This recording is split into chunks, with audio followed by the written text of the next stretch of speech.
Hi, and welcome to In Search of Insight, Nootropics Depot's monthly podcast. I'm your host, Erika, and sitting next to me is our product specialist, Emiel. Hey, everyone.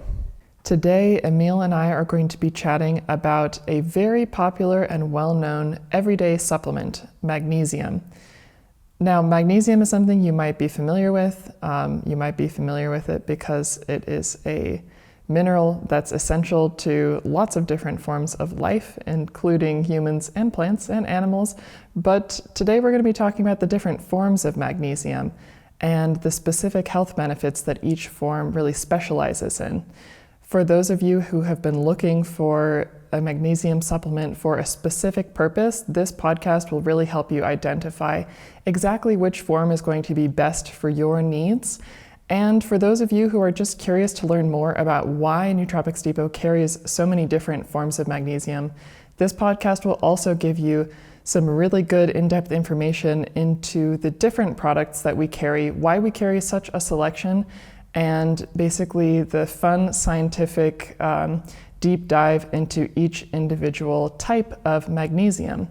So Emiel is definitely going to be giving us a lot of this nitty-gritty scientific information, and I'm going to be asking these typical layman questions, but throughout the conversation, magnesium is something that you will find is present in so many different parts of our diet, of our daily lives, of the food and liquids that we ingest all the time, every single day. And so we're excited to share this kind of under the hood look at a really popular everyday essential supplement, magnesium, with you in a deeper and new way.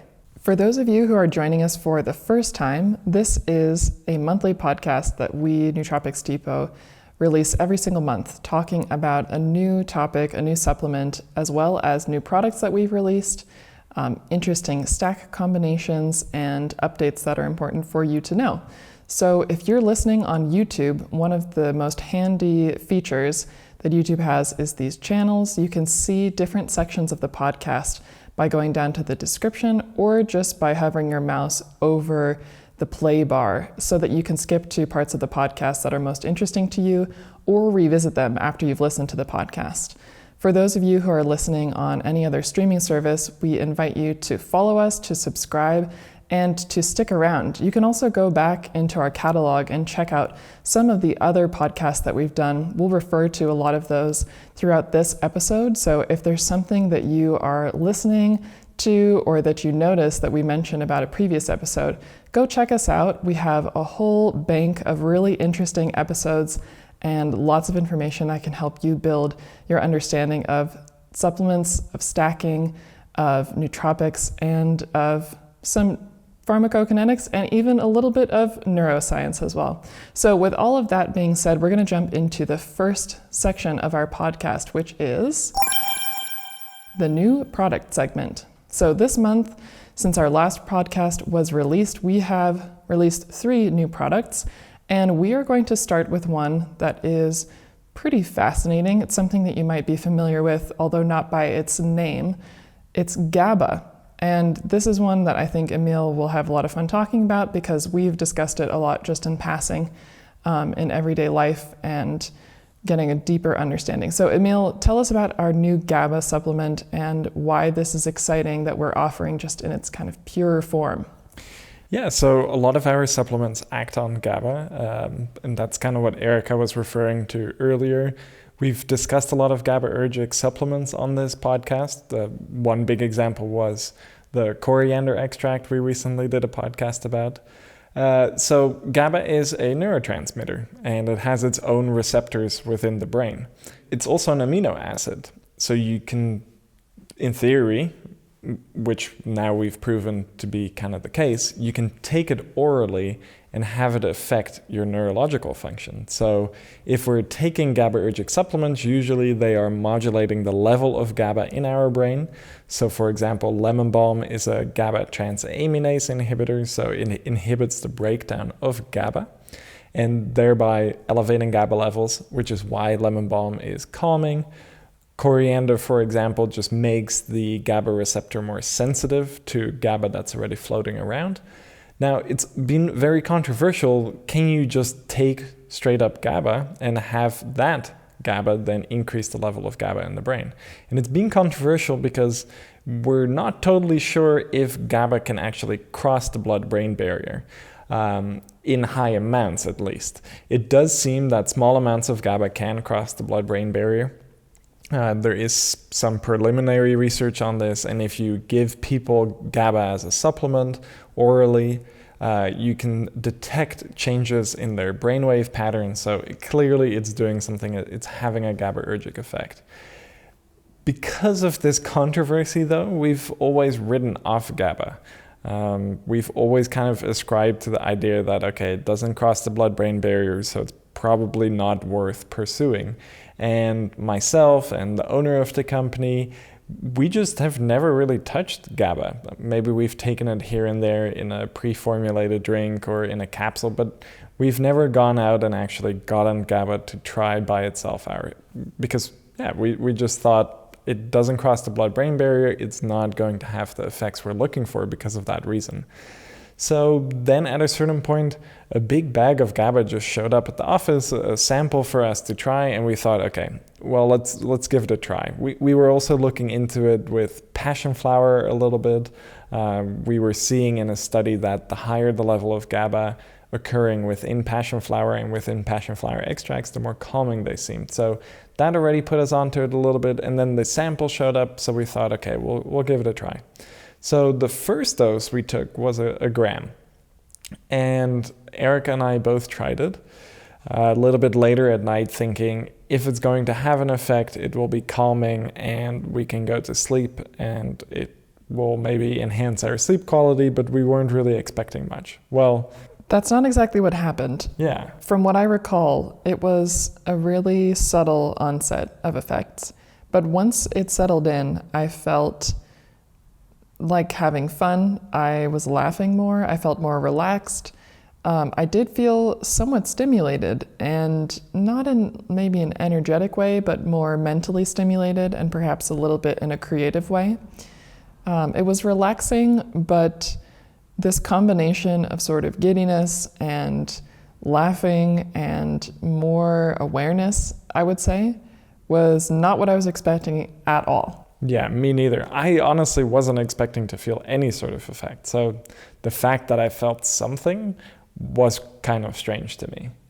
And then that we felt this interesting, giddy, mood-boosting effect, not necessarily something I would associate with GABA.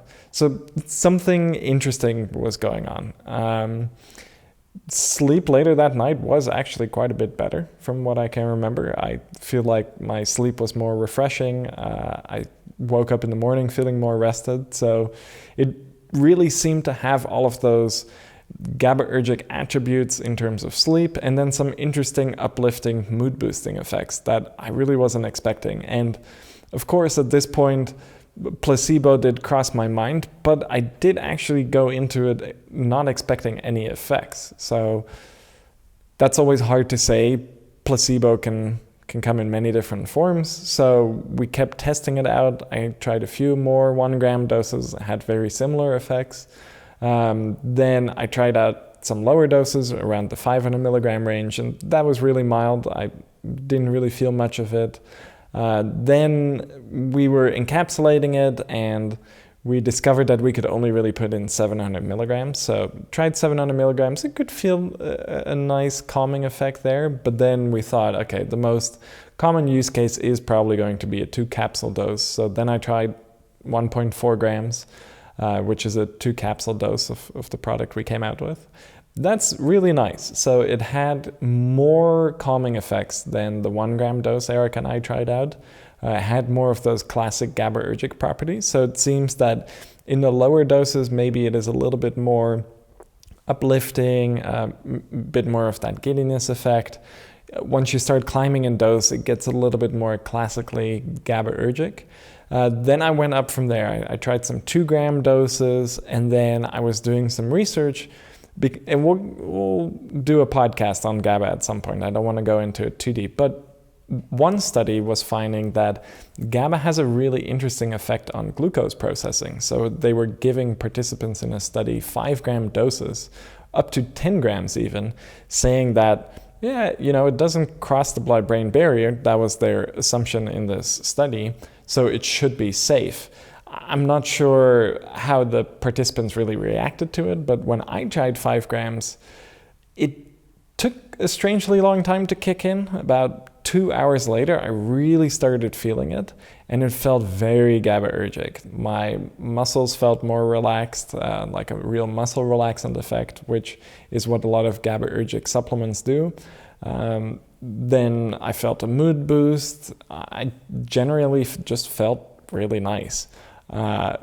Again, not really what I was expecting, and then at that 5 gram dose, a completely different set of effects popped up, and to be honest, it was a little bit overkill. So then, of course, I tried a 5 gram dose again, because this 5 gram dose was at night, so I was curious what happens when I take it in the morning.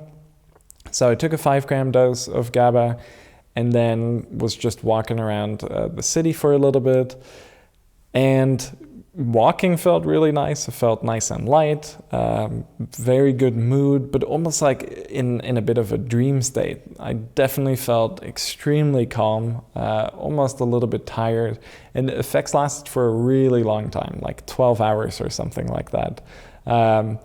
It kind of felt like I had had a beer or something, and I got the munchies a little bit and all of those classic effects. So clearly there is something going on, and we needed to figure out why that was happening. So we have a few different theories. I'll keep it brief here, but one of them is, yes, a little bit of GABA does cross the blood-brain barrier. 2, GABA might not even have to cross the blood-brain barrier, because in our gut, you have a nervous system too. It's called the enteric nervous system, the ENS.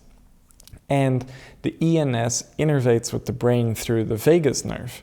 And you can activate GABA receptors in the gut. There are GABA B and even GABA A receptors throughout the gut that when those are activated, they can communicate with your central nervous system, so your brain, and maybe have effects that way. And some evidence for this also came from the fact that a lot of probiotics, especially the lactobacillus kind, they can actually synthesize GABA. And if you administer some of these probiotics, these lactobacillus bacteria, they actually have calming effects that are very much in line with GABAergics.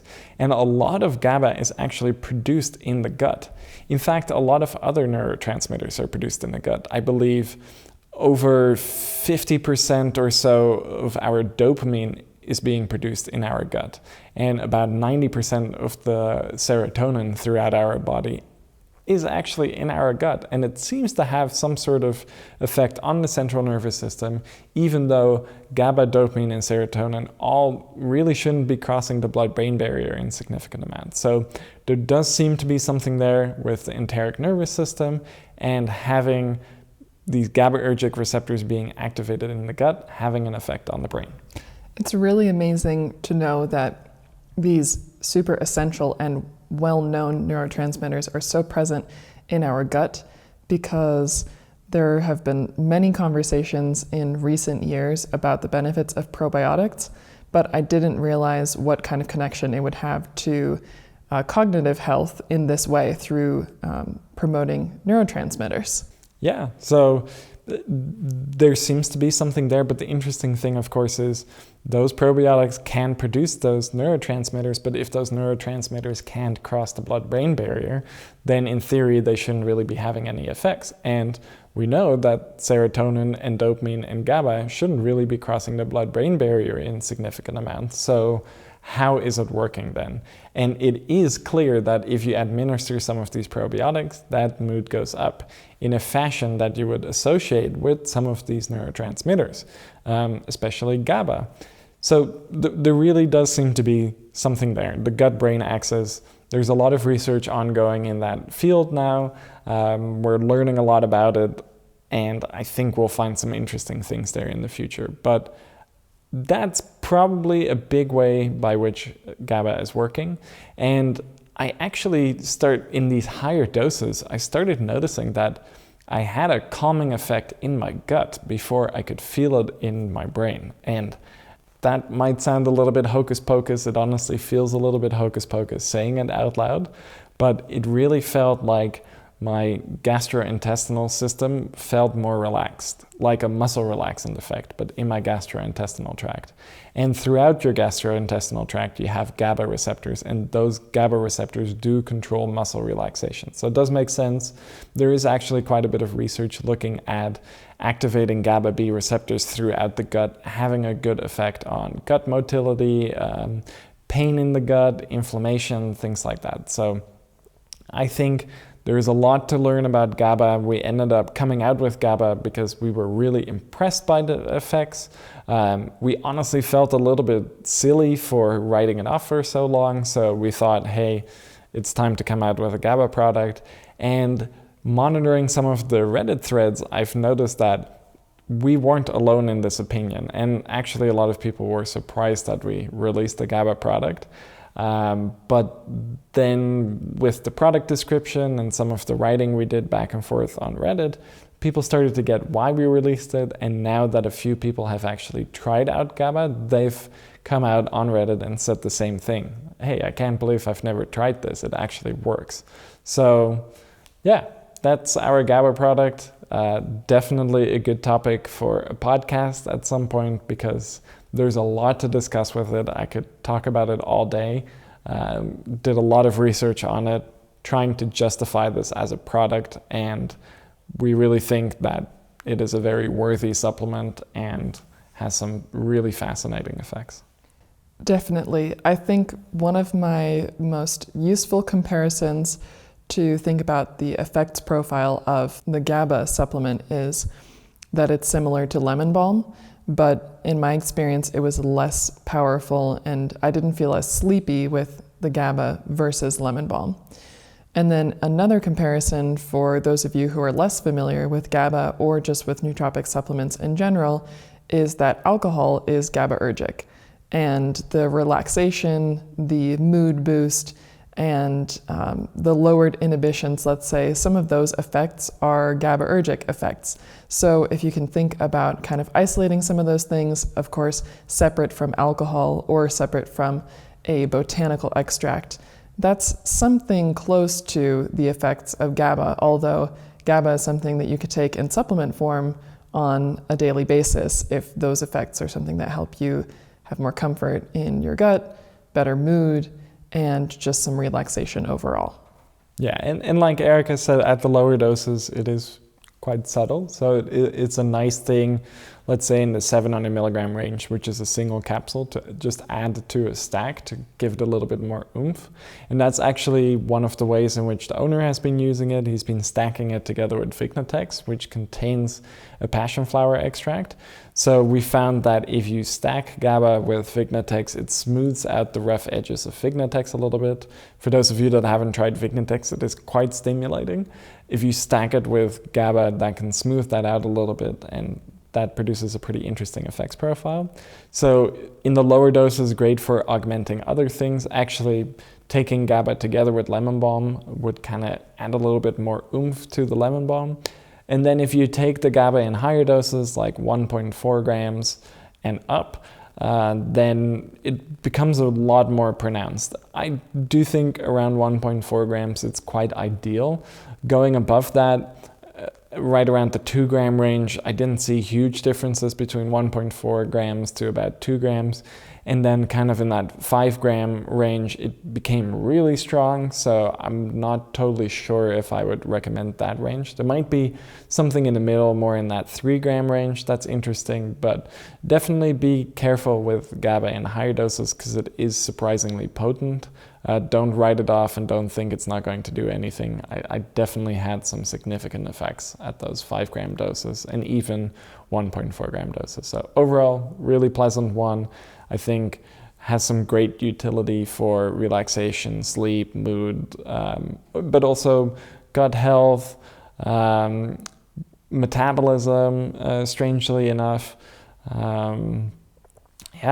Even growth hormones. So this is something that I've kind of shied away from in the product description and in talking about it. The effects seem to be there. There is some preliminary research on it, but it does seem that orally administered GABA can increase growth hormone levels. So that's also interesting, especially maybe for sleep. Very cool. I feel like that's a super comprehensive understanding of GABA and how we came to decide on releasing the GABA supplement. So for those of you who are interested in checking out any of these new supplements that we're discussing, you can find a link to the products in the YouTube description, or if you're on a streaming service, you can go visit our website or hop over to YouTube and check out this new GABA supplement we have. Okay, let's move on to our next new product. I want to talk about Infini B. This is one of a couple of new optimized vitamin products that we have out. And Infini B is really fascinating because there is a lot in this capsule. This 2-capsule dose, is it? It's a single capsule. Single capsule dose. So you get a lot of different forms of vitamin B. And Emiel has done an incredible amount of research and writing about each form. So I'm excited to hear just a little bit of info on each of these forms. And we can talk about the benefits of a vitamin B supplement. I'm sure it's something that a lot of you are familiar with, but again, finding the right balance and getting all of those beneficial forms of vitamin B is something that was really important in the creation of Infini B. Yeah, so that was really the biggest driver of developing Infini B, was finding that right balance. We tried a lot of different B complexes over the years. We always liked incorporating a B complex, especially the owner of Nootropics Depot. He's a huge fan of B complexes, so he was always on the search for the best B complex he could find. And what he found is that it was always a little bit of a compromise. And I agree with that. You would find, oh, this is a really ideal one, but then the dosage of maybe biotin is a little bit too high. And oh, I'm getting some breakouts. Or there's a lot of vitamin B6 in there, not in the correct form, in the form of pyridoxine hydrochloride instead of P5P. And pyridoxine hydrochloride in really high doses actually can have a bad effect on our vision, on our nerve health. So that's something you really want to avoid.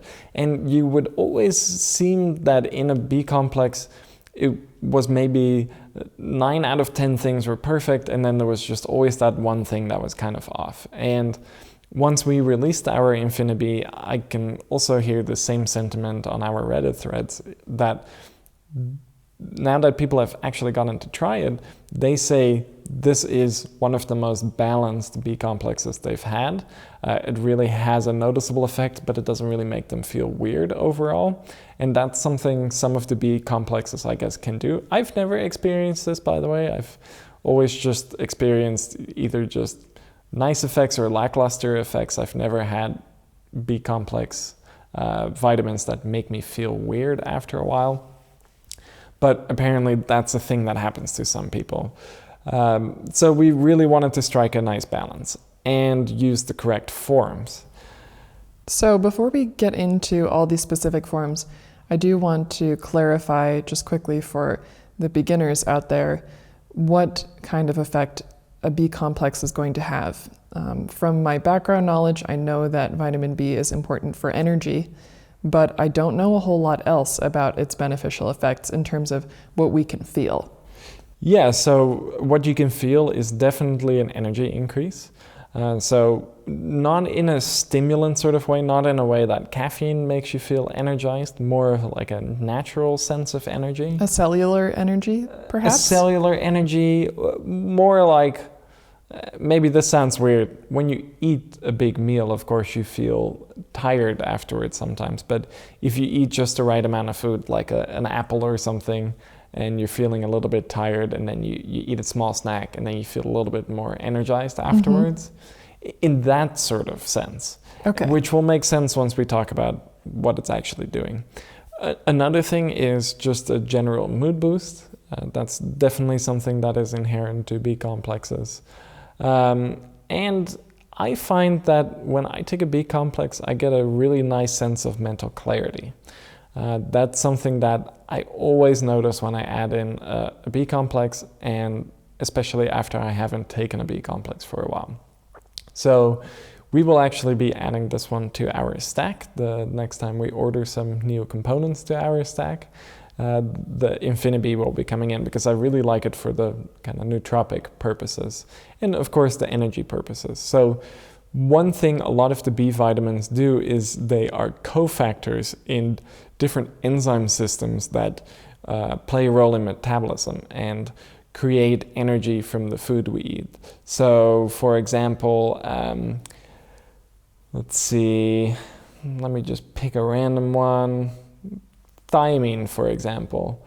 Thiamine plays a role in glycolysis and drives one of the enzymes, pyruvate dehydrogenase, which is playing a role in the Krebs cycle and is creating ATP. So basically, without some of these B vitamins, you are not able to process the food that you eat into usable energy. So of course, when you eat, let's say you eat a sandwich, you have some carbohydrates, you have some fats in there, you have some protein in there. When you consume those, you can't just use fat, protein, and carbohydrates. You have to turn those into usable energy, and usable energy is ATP. So how do you turn those into ATP? And then you need a lot of different enzymes, and those enzymes rely on B vitamins as their cofactors. So that's a really important thing just in terms of energy production, you need B vitamins. Then in terms of neurotransmitters, and going back actually to GABA and why some of these lactobacillus bacteria create GABA. I know where you're going with this. Keep going. You have this enzyme called glutamic acid decarboxylase. And glutamic acid decarboxylase takes the amino acid glutamate and turns it into GABA. But that enzyme, which is abbreviated to GAD, needs P5P, which is the active form of vitamin B6, so pyridoxal 5-phosphate. Without pyridoxal 5-phosphate, GAD can't work, and you can't synthesize GABA. So this is then happening in the gut, where you have these bacteria producing GABA through GAD. They actually need access to pyridoxal 5-phosphate, otherwise they can't pull off that trick. But more importantly, in the neurons that are producing GABA, you have GAD there. And then you have glutamate coming into the neuron, and that glutamate is being turned into GABA through GAD. Without P5P, you cannot make GABA. And you would actually end up with more glutamate and not enough GABA, which is bad because glutamate is excitatory and GABA is kind of the thing that keeps glutamate in check. It's inhibitory. So you don't want to excite your cells too much. You want a balance there. GABA is, for the most part, that balance. There's a lot of other things going on there. Of course, that's an oversimplification, but you need to then produce GABA from glutamate, which is actually a really smart system where those two are keeping each other in check, and you can synthesize GABA from glutamate, but you need P5P for that. And P5P, where would we find this in the world or in our bodies? You would find it in your diet, and in your diet you would also just find plain pyridoxine, and pyridoxine is then turned into P5P in your body, and that's the active form of vitamin B6 then. Okay, and more specifically in your diet, what kinds of foods is this coming from? Ooh, that's a good question. You would get it from a variety of different foods, legumes, meats, proteins, things like that. I'm honestly not 100% sure on exactly which foods contain exactly which vitamins. It's really hard to say, to be honest, because those levels will also change. Like, is a plant growing happily and healthily? What's in the soil? What's being produced in that plant then in terms of B vitamin content? I see. That's always going to vary. I think it always becomes hard then to get a diet adjusted to having a specific amount of B vitamins in there, or what we'll talk about later, magnesium. That doesn't mean you necessarily have to supplement with it, vitamin B6 deficiencies really aren't that common. A lot of the B vitamin deficiencies in general are not incredibly common, except for vitamin B12 and vitamin B1. And when those are in low amounts, it can have really catastrophic consequences. So for example, in Japan, the main source of vitamin B1 is rice. And it's not the rice kernel itself, it's the hull of the rice. So when you eat brown rice, for example, with the hull still on, you get quite a lot of thiamine. When you polish that hull off, then you start getting rid of the thiamine.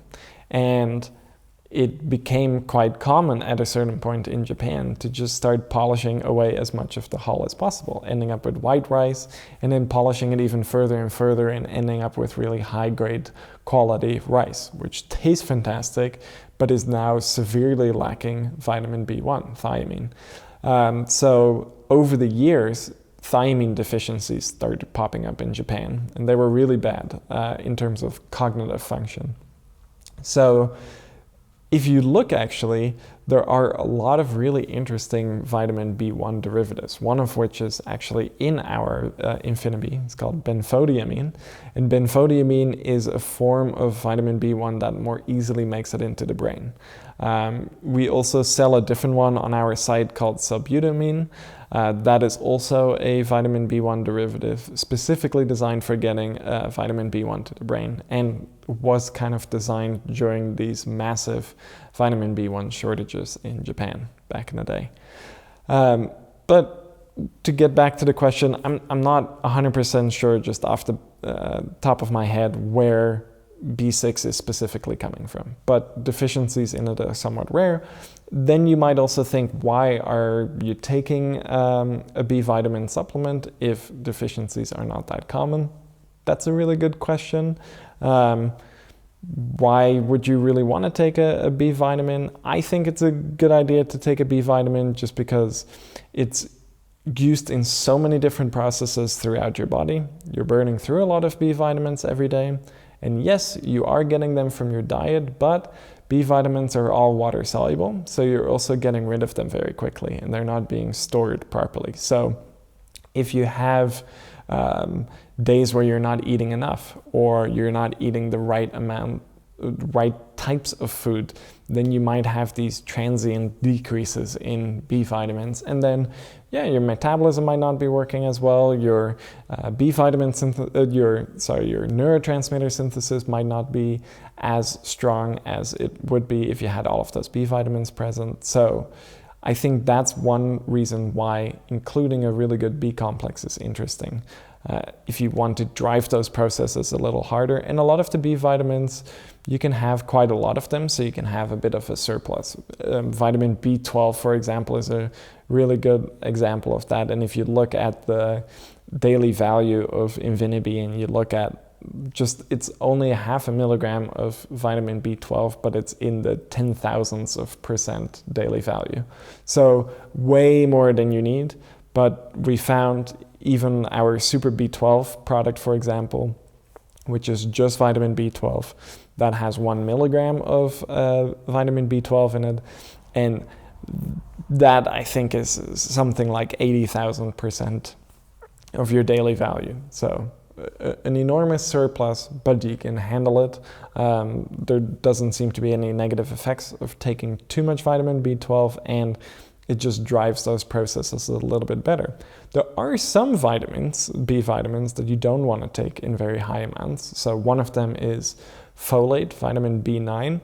In low amounts, it's good for DNA repair. In high amounts, it can actually be bad for DNA. So that is definitely one we limited the dosage of. Then there's another one, vitamin B7 biotin, if that's correct. Yes. Yep. So if you take too much biotin, you can actually produce more sebum, and you can have breakouts of acne. High doses of biotin also negatively influence the absorption of vitamin B5, which is pantothenic acid, and pantothenic acid keeps the skin barrier nice and intact too, and also has good skin health benefits. But if you take too much biotin, then you decrease the absorption of pantothenic acid, and you're kind of causing some negative effects in the skin, like enhancing sebum production. So that is also one you want to keep low. So those are really the two that we kept low. Then, as we mentioned earlier, vitamin B6 in the form of pyridoxine hydrochloride is not good to have in really high amounts, but taking higher doses of pyridoxal 5-phosphate, the active form, is not a bad idea. So we can go a little bit higher there. And this is kind of how we went through and composed the ideal stack. So you can tell by this really long and somewhat waffling conversation that there's a lot to talk about with B vitamins. It's honestly a little bit overwhelming. Even for me, I know a lot about the B vitamins. We spent a lot of time on the B vitamins, but it's a lot to take in. There's a lot of different directions to go with it. So with that in mind, we are planning to discuss Infini B and B vitamins in general at length in a future podcast. So if you are curious about that, definitely subscribe and follow us and stick around for when that comes out at some point in the future. But for now, let's just do a quick recap of Infini B, the optimized B vitamin complex, and its benefits. So we optimized it for energy.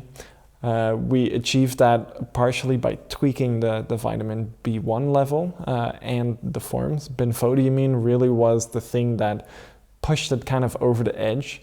What we really wanted, like we were kind of always there, and there was always something missing. And then when we tweaked that, we put in the benfotiamine, boom, it was perfect. So we really tried to optimize it for energy.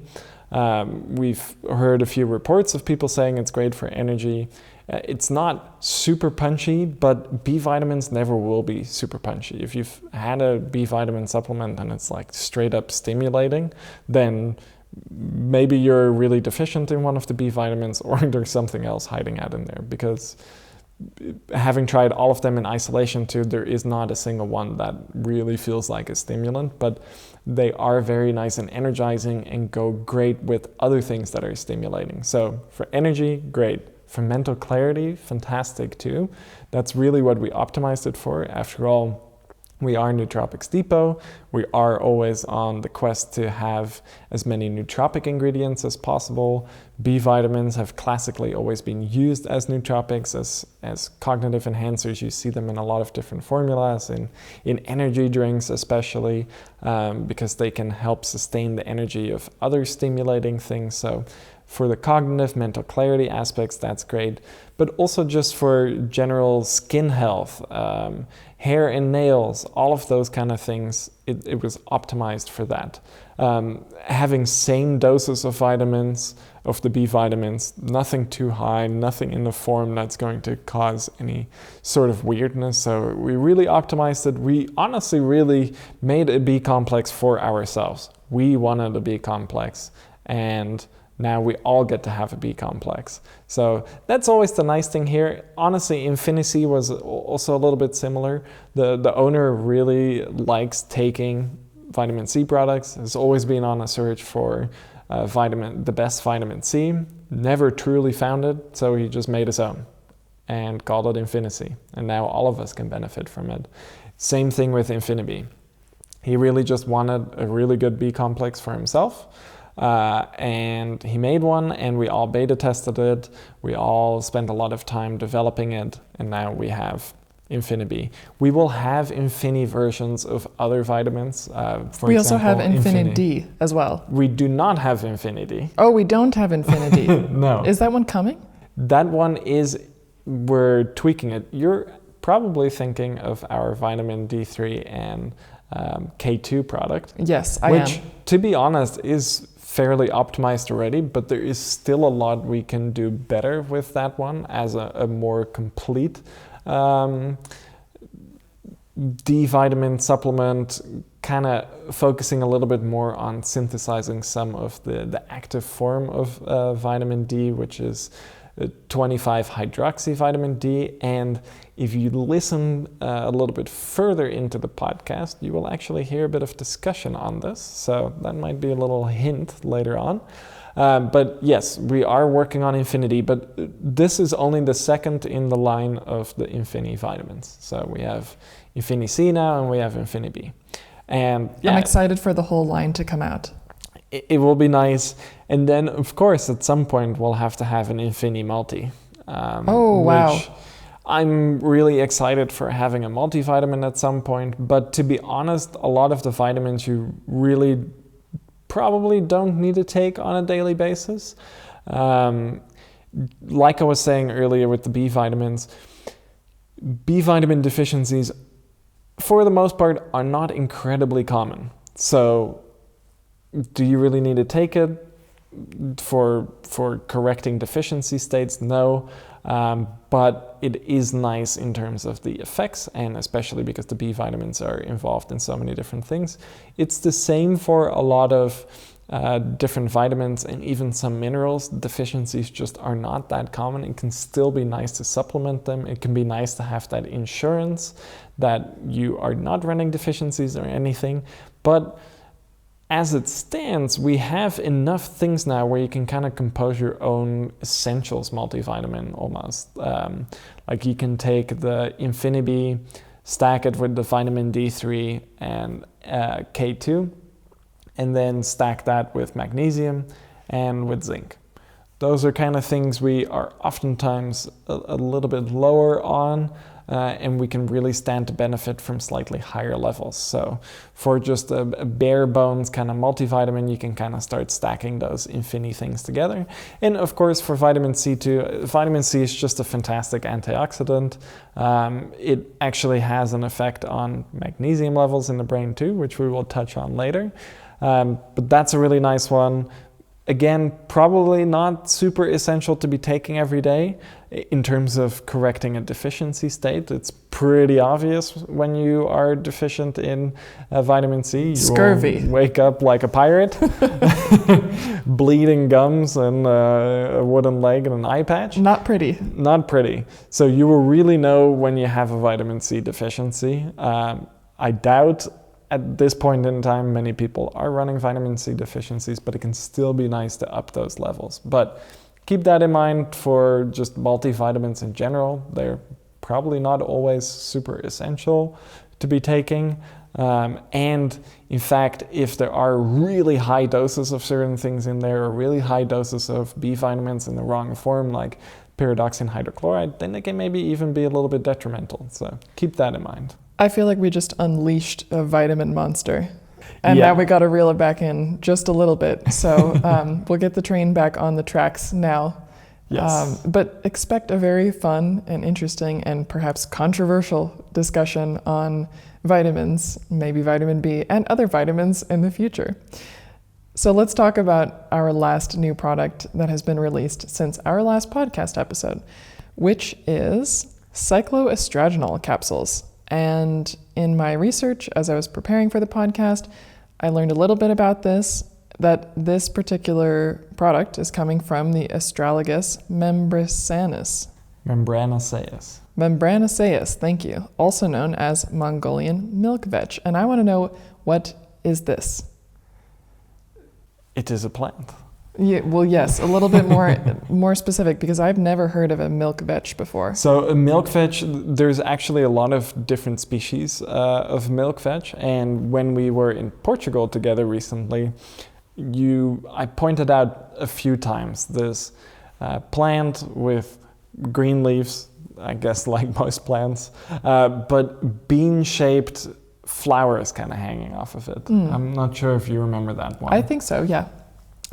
Actually, since we can do this, let's flash a picture of this one up from Portugal.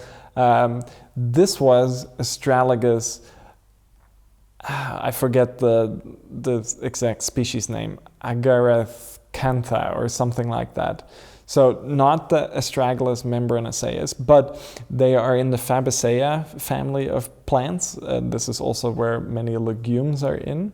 The roots of which contain these really interesting compounds. So astragaloside 4, which we also have, and cycloastragenol, which we have released now.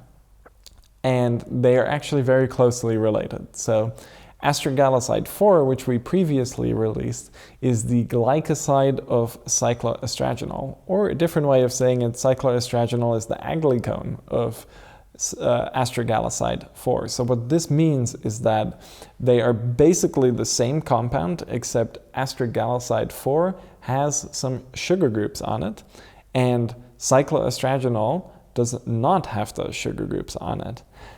I'm sure that there is a really fascinating reason why you would want to take one and not the other. So let's discuss that a little bit, but let's also discuss one of the main benefits of cycloastragenol, which is that it helps lengthen and preserve telomeres. And astragaloside 4 does that too. So this is where it gets interesting. Which one should you take? Because they are both doing very similar things. And there is a chance actually that astragaloside 4 is producing some of those benefits on telomere length because it is turning into cycloastragenol in the gut. So when you take a compound like astragaloside 4, the gut, just the acids in your gut and the hydrolytic activity of a liquid environment together with the acids, so then you have acid hydrolysis occurring, can rip off those sugar groups and then turn astragaloside 4 into cycloastragenol in the gut. That's a little bit of an unpredictable reaction that's happening in your gut. It depends perhaps on how much food is in your stomach, what your stomach pH is like, how long things are staying in your stomach. So to kind of bypass that and have basically a more effective astragaloside 4, we came out with cycloastragenol, which instead of relying on your body to rip off those sugar groups, you just have us rip off those sugar groups kind of in the lab, and then you can just take something that is more bioavailable. And I guess this is kind of important to discuss really quickly. It does get a little bit nerdy, so be aware. When we talk about bioavailability, we have to keep in mind how big a molecule is, and we can measure that in grams per mole. So molecules genuinely have a weight to them. Not a weight that you can necessarily weigh out on a scale, but through a formula, I guess on a really sensitive Super tiny scale. Yes. Well, the scale will probably be huge, but it's measuring super tiny amounts. But yes. I like the idea of a really tiny scale being able to weigh out individual molecules. That would be incredible. But mostly through just knowing how much a carbon weighs in terms of its molecular weight, you can kind of, and how much a nitrogen weighs, how much an oxygen weighs, you can kind of piece together and say, okay, this is going to be the molecular weight of this compound. There's this guy called Lipinski, and Lipinski was he was making new pharmaceuticals, so he was doing drug development. And in that drug development, you need to know, of course, is this compound going to be bioavailable? So he made some rules. He made specifically five rules. Yes. Yeah. So the Lipinski rule of 5. One of Lipinski rules of 5 is that a compound cannot have a molecular weight over 500 grams per mole. If you look at astragaloside 4, it actually has a molecular weight of, maybe I'm getting this correct or maybe not, but I believe it is 758 grams per mole. Nerds, check us in the comments. And if you rip off those sugar groups that are on astragaloside 4, you end up with cycloastragenol, which has a molecular weight of, if I'm remembering correctly, 497.5 grams per mole, or something like that. Close.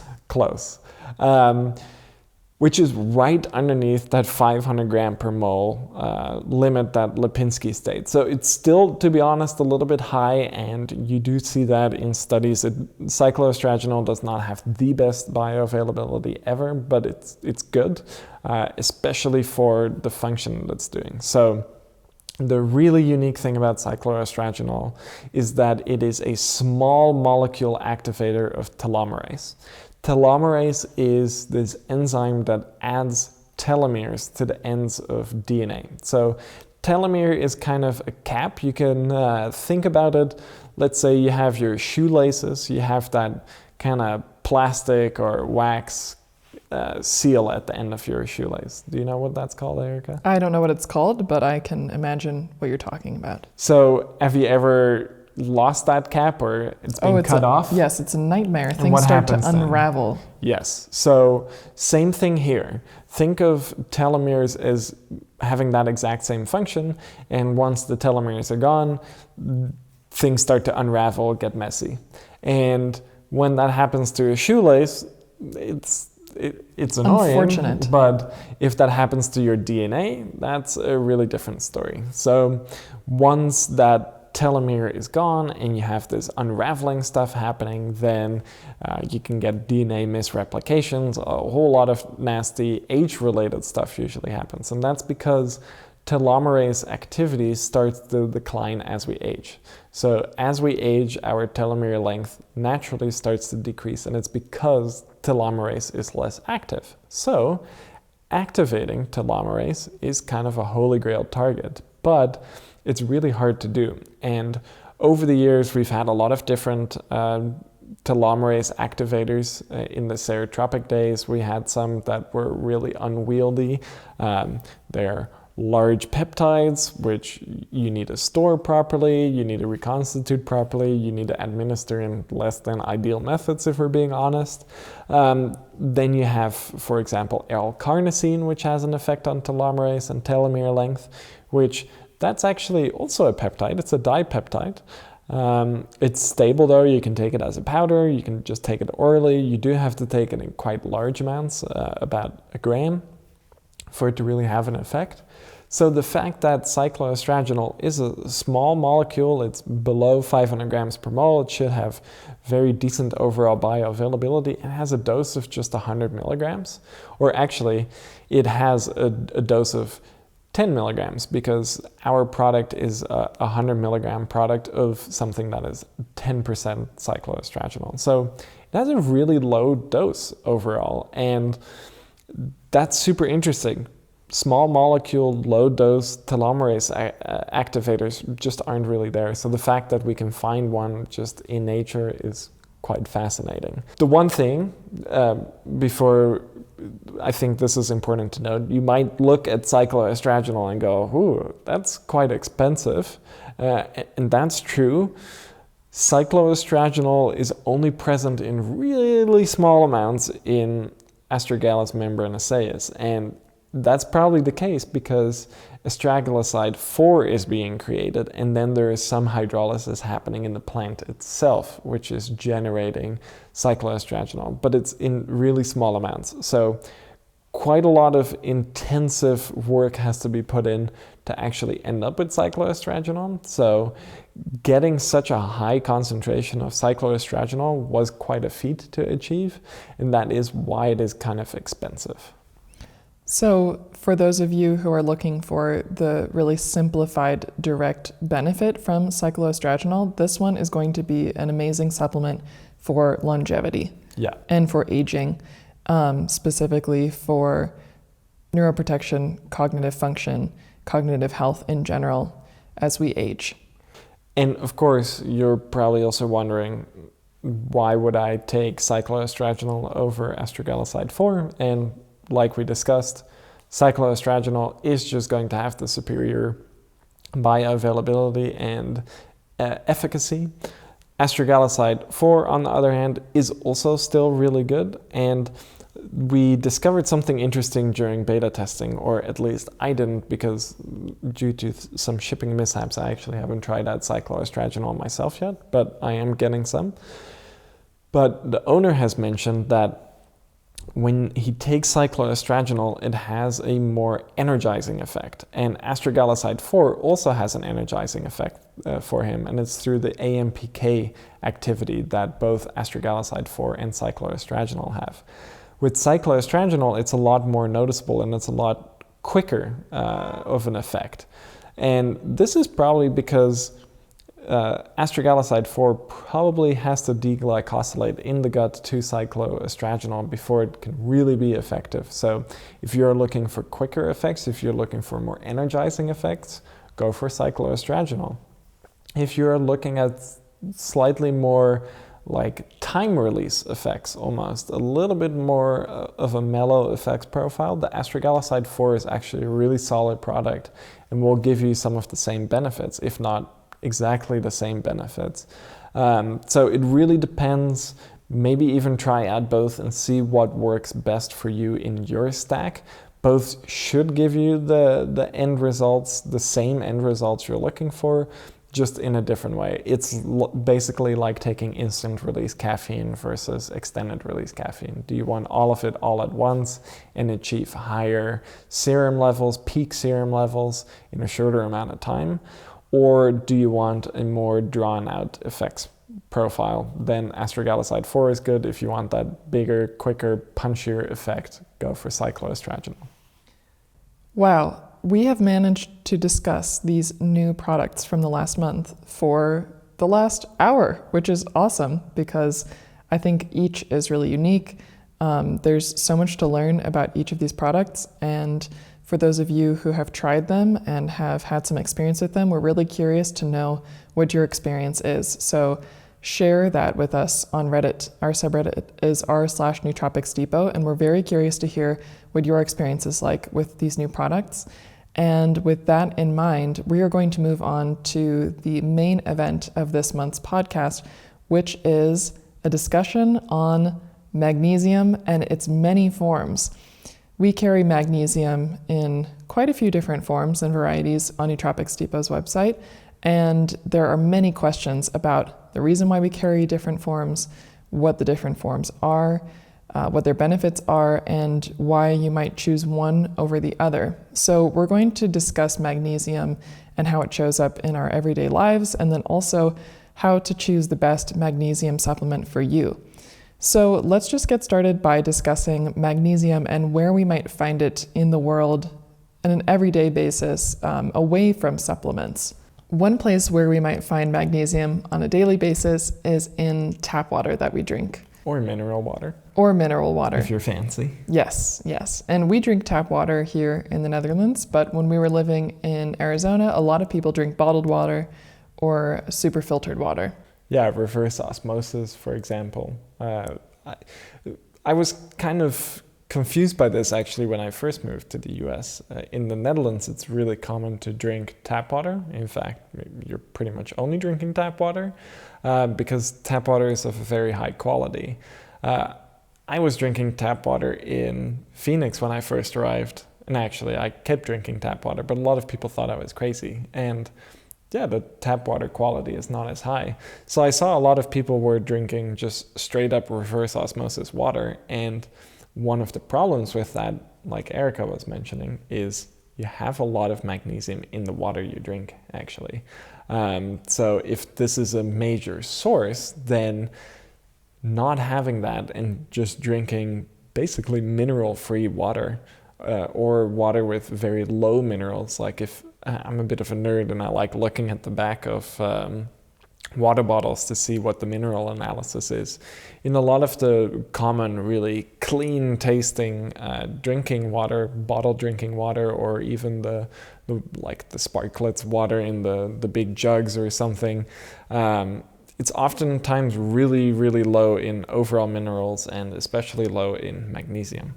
On the other hand, with mineral waters that we might drink here, Vichy, for example, is a super nice sparkling water with lots of minerals. It definitely has almost a bit of a salty flavor, and that one, although I haven't looked at the label or I don't recall exactly what's in it, I know it definitely has some magnesium in there. So I was actually doing some research before this, and I was looking at Vichy. It's Vichy Catalan as the one we're referring to, and it has a surprisingly low magnesium content of 8 milligrams per liter, which is still a lot more than a lot of the bottled water in the US, and definitely way more than reverse osmosis water. but it's not super high. It's a lot higher in things like calcium chloride, sodium, things like that, Vichy-Catalan. There are definitely some mineral waters. In one study I was looking at that had magnesium content of 100 milligrams per liter plus, which that's really high. That basically means so you need to get 400 milligrams of magnesium a day. That means if you drank 4 1-liter bottles of that water, which to be honest is quite a lot of water, but the Mayo Clinic actually recommends you drink 3.7 liters of water a day. So if your only source of water was these really high magnesium containing minerals or spring waters, then you could actually reach your entire daily value by just drinking 4 liters of that type of water. In a more normal case scenario, so we're in a really unique position here in the Netherlands where you can actually look at the water processing station where your water comes from. So where we live, that is coming from Andijk. You can actually see every quarter they release a water analysis, and that includes magnesium. So I looked at quarter 4 for 2022, the last water analysis report that came out. So the water we've been drinking most recently was, I guess maybe the 2023 report should be coming out soon too. But a couple months ago, the water we were drinking had between 12.8 to 15.8 milligrams of magnesium per liter. That's pretty good. That's actually really good. So that means with that Mayo Clinic recommended 3.7 liters of water a day, which to be honest is quite a bit, but consider that when we're drinking a cup of coffee, that is being made with that tap water. So that has the same mineral profile. If you're making food with water in it, then like a soup or something, then that has that mineral content too.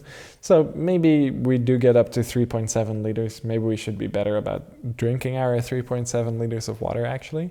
But let's say we do get our 3.7 liters of water, then that is about 50 milligrams of magnesium. And that's more than 10% of what you need in a day. So here, at least, the tap water we're drinking, which is of a very high quality, is a significant source of our magnesium every day. Another significant source of magnesium is leafy greens. Yes, that's probably the main source in our diet. So that might not be something that you are eating on a daily basis, or maybe you eat salads a lot, but something that we spoke about a little bit earlier in the podcast is the idea that our diet might not provide all of the nutrients that we need on a daily basis, depending on where the food is growing and how nutrient-rich the food actually is. So even though leafy greens should contain lots of magnesium for us, perhaps they're not containing as much magnesium as we expect, which is another reason to supplement magnesium. And part of the reason, for example, with vitamins, if there are vitamins in plants, well, there are vitamins in plants, those plants are actually synthesizing those vitamins. But with minerals, it's different. Plants do not synthesize minerals because when we talk about magnesium, actually, we are talking about a metal. And we're talking about ions of that metal in our body, the cation. You've probably seen this if you've read a study, magnesium 2+, the ionized form of magnesium. So that's actually what our body uses. But magnesium itself is a metal. And actually quite an interesting example of this is if you've ever had one of those metal pencil sharpeners that feels really light, but it's still seemingly pure metal. That pencil sharpener is actually made out of magnesium. And magnesium is a pretty strong metal. It's also really light, so it's really used as a metal sometimes. But now I'm kind of going a little bit off topic. Where were we, Erika? You were going to talk about magnesium in its ionized form. So what I was going to say actually is that a plant can't synthesize a metal. I mean, that would be completely crazy. That's against the laws of nature, let's say. Yeah, that's just not going to happen. So the magnesium that is ending up in plants has to come from somewhere, and it has to come from the earth, from the soil, because that's where the magnesium metal is kind of hanging out, and it's getting into the soil, and then plants are sucking it up into their tissue from the ground, and then incorporating it actually into chlorophyll. So in the center of chlorophyll, and chlorophyll is what makes plants green, in the center of it is magnesium. So no magnesium, no chlorophyll. So I can imagine that the darker green the vegetable is, the more potential magnesium is contained, because the needs of the chlorophyll are greater, or let's say there's a greater amount of chlorophyll, and that means a greater amount of magnesium. Yeah, so you can really visually see basically magnesium, which is, I mean, you can't, but because if something is really dark green, you can make the assumption that there is more chlorophyll in there. And because chlorophyll will contain magnesium, that means a richer chlorophyll source, so a darker leafy green, is going to be a much more significant source of magnesium. So for example, it's kind of like how we talk about anthocyanins. Yes. Like a blueberry, let's say, or maybe a purple yam is going to contain a really, really high amount of anthocyanins. Correct. Versus a strawberry or a cherry is going to contain less. Well, a cherry would have quite a bit too. Sure, a cherry would have quite a bit, but I guess it depends on what kind of cherry, right? Yes. A dark purple cherry versus a lighter peachy color. Yes, but absolutely. that color indicator tells us a little bit about the anthocyanin content of the food. And similarly with this conversation about chlorophyll and magnesium in dark leafy greens. So yeah, in a sense you can kind of see it. And if you were to think of maybe iceberg lettuce, very light green color, not going to be a very significant source of magnesium, and you won't really see that being recommended anywhere as a source of magnesium. Spinach, on the other hand, yes, is super dark green and is oftentimes recommended as a source of magnesium. Makes Kale, a lot of sense. Also, Swiss chard. Also, so those really dark, vibrant green vegetables, those are going to be the highest in magnesium. Does this mean that mint and parsley and coriander also have somewhat large amounts of magnesium? Absolutely, yeah. Yeah, I mean, probably eating a tabbouleh salad, I'm not sure what the magnesium content is, but there's a lot of a really dark leafy green in there that is definitely going to have a good amount of magnesium. And actually, interestingly enough, if you see your plants getting kind of light green in color and you know they need to actually be a little bit darker green in color, that might actually be indicative that your plant is not getting enough magnesium. So if you give plants more magnesium, they actually get greener. And I've actually dosed some of our houseplants with some Magtein, and they did get a little bit greener. So that's interesting. Proof that it works. Yes. And actually, if you look at plant fertilizers, especially plant fertilizers that claim to make your plants more vibrant green or like make your grass more vibrant green, you'll find a lot of magnesium in those formulations. So, but then that translates directly to us, that the darker the leafy green, the more magnesium is in there. You also have magnesium occurring in nuts. A lot of different nuts have magnesium in there, but then again, it's important to note that if your growing substrate doesn't have the magnesium in there in high enough amounts, then you actually don't really know if you are getting a significant amount of magnesium. So one thing is for sure, basically no one eats enough leafy greens. Just look around, look at your own diet, how many leafy greens are actually being consumed every day. It's not a lot.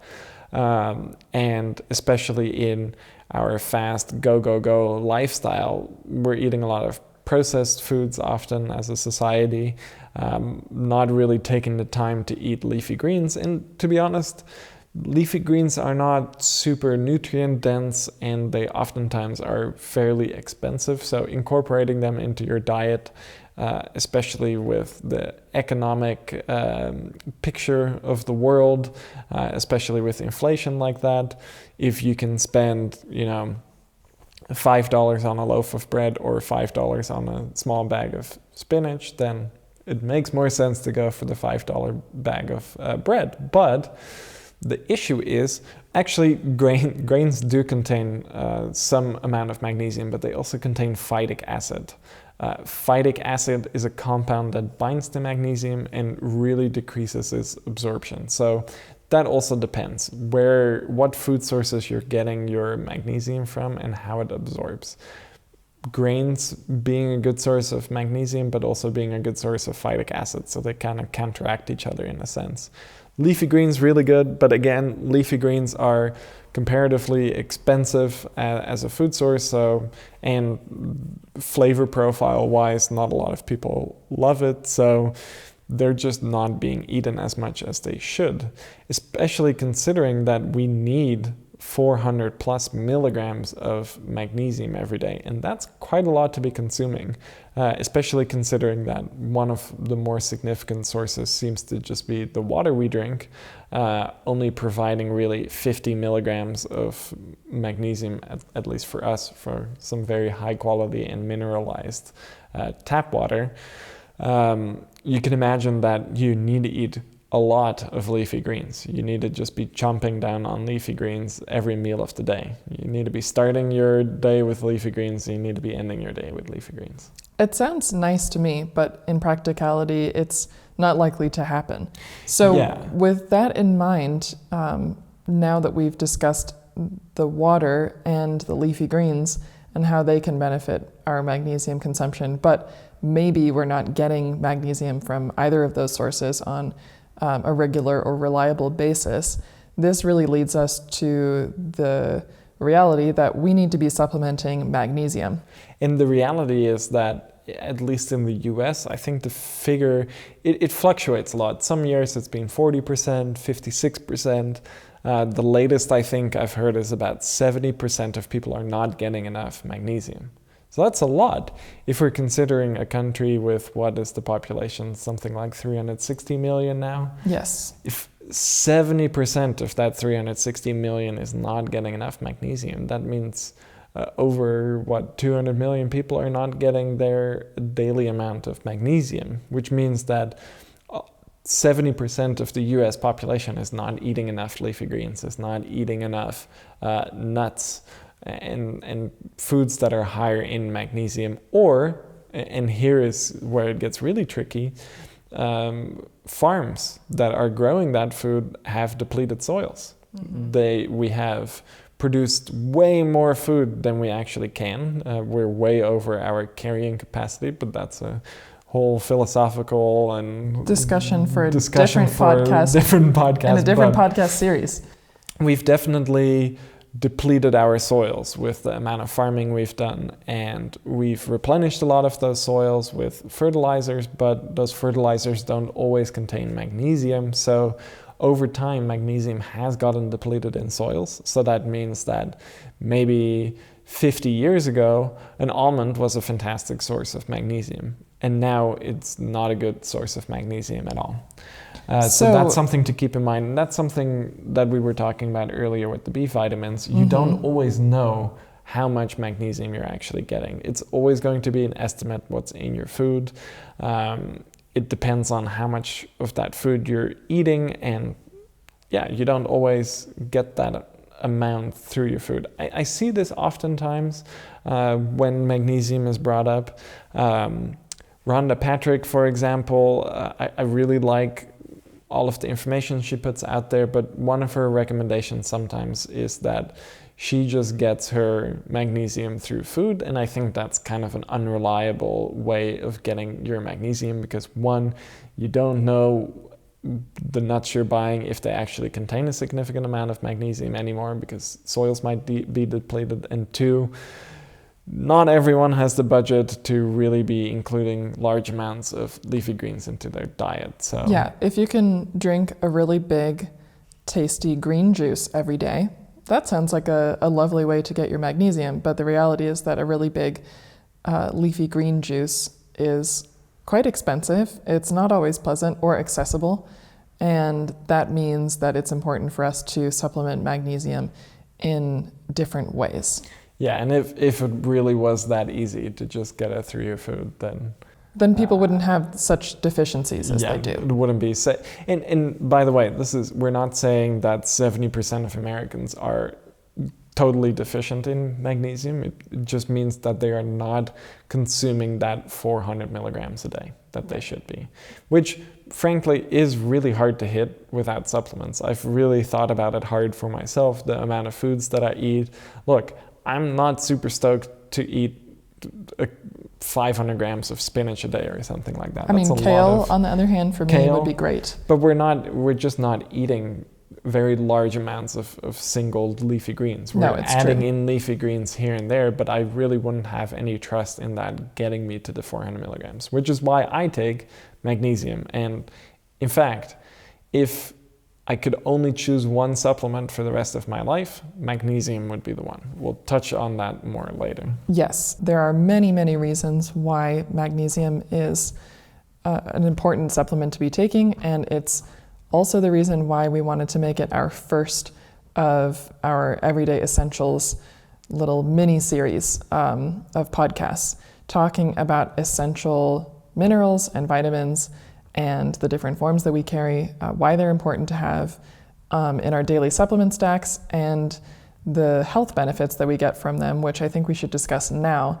just to get that kind of out on the table and inform you a little bit about why, of course, it's important to have enough magnesium, and then what benefits you get from having adequate amounts of magnesium. And then we're going to discuss the actual forms of magnesium that might be best suited for your specific needs or wishes. So one effect that I notice when I take magnesium, and I really notice it when I run out of magnesium, is just the overall feeling of my muscles in my body and muscle tension or lack thereof. When I'm taking magnesium, my muscles feel more relaxed. I feel like I have an easier time with exercise, with biking, even with chewing. I have less muscle pain, less issues with cramping or like spasms, especially related to different activities, exercise, or even practicing instruments. And I also find that I sleep much, much better when I'm taking magnesium. What are the main things that you notice when you're taking magnesium in terms of the benefits? For me, it's really similar. When I run out of magnesium, I occasionally have a muscle cramp. If I'm taking magnesium, I never ever have muscle cramps. And the research on this is actually a little bit controversial too. So there's never actually been a study to prove that taking magnesium gets rid of existing cramps. But I have given magnesium to a lot of different people now who have had cramps, and it's gotten rid of their cramps. I only notice cramps myself when I am not taking magnesium. So definitely seems to be a link there. We'll talk later a little bit in detail why this might be the case. So that's one thing I noticed too. My muscles just feel better. For me, I have issues with migraines and headaches. When I run out of magnesium, I have a much higher likelihood of having a headache or a migraine. When I'm taking magnesium, that is not the case. So for that reason, magnesium for me is really critical in my stack. I think for overall memory, mental clarity and mood, magnesium is also really important. And I actually feel for just general gastrointestinal function, gut motility, that is also an important benefit of magnesium. I feel like my gastrointestinal system just works better when I'm intaking adequate amounts of magnesium. Sleep is also better. Basically, most things function a little bit better when I take magnesium. And that's why I said earlier that if there was just one supplement I could take for the rest of my life, I'm only allowed one more, then I would definitely only be taking magnesium, because when I run out of magnesium, that's when I notice the most amount of negative effects in my life. I want to know a little bit more specifically what magnesium's role is in our bodies and in our cells on a daily basis. That is a really hard question to answer because magnesium plays a role in basically everything. And part of that comes down to its effects with ATP. So we've talked about ATP plenty on this podcast. So if you're a regular listener of this podcast, you probably know exactly what ATP is. If you paid attention in your biology classes in school, you know what ATP is. But if you need a little refresher, ATP is adenosine triphosphate. Adenosine triphosphate is the main source of energy in our body. So we talked about this earlier if you caught our new product section for the B vitamins. The B vitamins actually help turn food into ATP, and then our body can use then basically the food-derived ATP to drive cellular processes, to contract our muscles. Basically, if it wasn't for ATP, I wouldn't be talking right now because the vocal cord contractions that I'm making are being made with ATP. So ATP clearly is super crucial because if ATP is gone, we're dead. Our heart isn't contracting, our lungs aren't intaking air, etc., etc. But when you make ATP, you basically take adenosine and you start attaching phosphates to it. You attach 3 phosphates to it. Then at the end of it, you need to stabilize it. And ATP is stabilized with magnesium. So ATP exists mostly as a ATP magnesium chelate. So they're bound together with the magnesium binding to the oxygen of the phosphate. And because of this, it is protected against hydrolysis. And hydrolysis is actually how ATP functions as an energy molecule. So when ATP turns into ADP, so adenosine triphosphate to adenosine diphosphate, this means you're going from 3 phosphate groups to 2 phosphate groups. The phosphate on the end of ATP then gets cleaved off. And when this happens, energy is released. But you want this to happen at the right time. And to prevent it from happening earlier or to prevent it from happening in a way which is not producing energy, you have to stabilize it with magnesium. So no magnesium, no stable ATP, no life is possible. So in that sense, magnesium is the driver of everything in our body. And this makes sense too. You were saying earlier that your muscles feel better. Well, your muscles need ATP. So if there's not enough magnesium around, then ATP levels can suffer because of that. So adequate magnesium intake, really important for stabilizing ATP. ATP really important for pretty much everything in our body. And when it actually comes to our muscles, so you need ATP to contract those muscles, but you also need calcium to contract those muscles. And then you need calcium to come into the cell. And for calcium to come into the cell, you need to drive ion ports. They basically allow ions to flow in and out of cells. You have active ones too, like the sodium-potassium ATPase pump, which uses that magnesium-bound ATP to activate a pump to get 3 sodium molecules out, and then it puts in 3 potassium molecules, and then you get these interesting ion gradients happening within cells, which can then actually allow calcium to come in and out. So I'll spare you the gruesome details there because that stuff starts getting really complex when we start talking about ion gradients, but this is, with magnesium being an ion, it is both working to activate and deactivate some of these pump systems, and it is actually itself creating ion gradients, which can then allow calcium to come in and out, or sodium to come in and out, or potassium, chloride ions, etc. But the most important thing within our muscles is that calcium contracts muscles, and then magnesium is partially responsible for getting that calcium to detach from the muscle and leave again and be able to go into a storage place. So the sarcoplasmic reticulum is one of those storage places for calcium within the cell. So magnesium can help get calcium back into the sarcoplasmic reticulum, thereby removing calcium from a contracted muscle, which allows the muscle to relax again, but then also having calcium nearby to then contract the muscle again when need be. And then also helping calcium that is not yet in those muscle cells to get in by activating and influencing the activity of these ion pumps and ion ports. So it gets pretty intense there, to be honest, but then it makes sense in terms of cramping.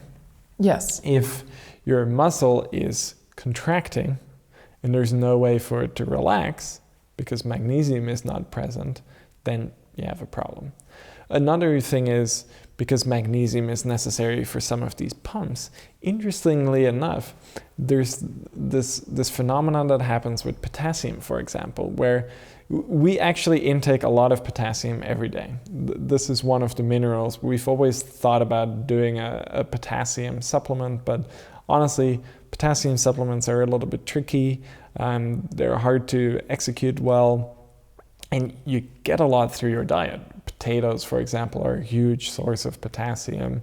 Bananas, all of those things, but really common food sources, not anything out of the ordinary, are good potassium sources. But people still end up having potassium or seemingly potassium deficiencies. And a lot of research has been done into this. Even when you're giving people potassium, they still exhibit the symptoms of having too little potassium.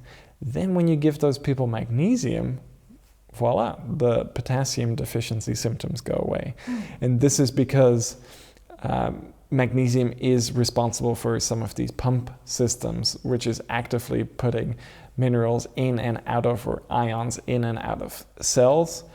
If there is a deficiency of magnesium, potassium isn't moving around as readily as it should. So magnesium is then very important for controlling the function of potassium too, and all of the other ions.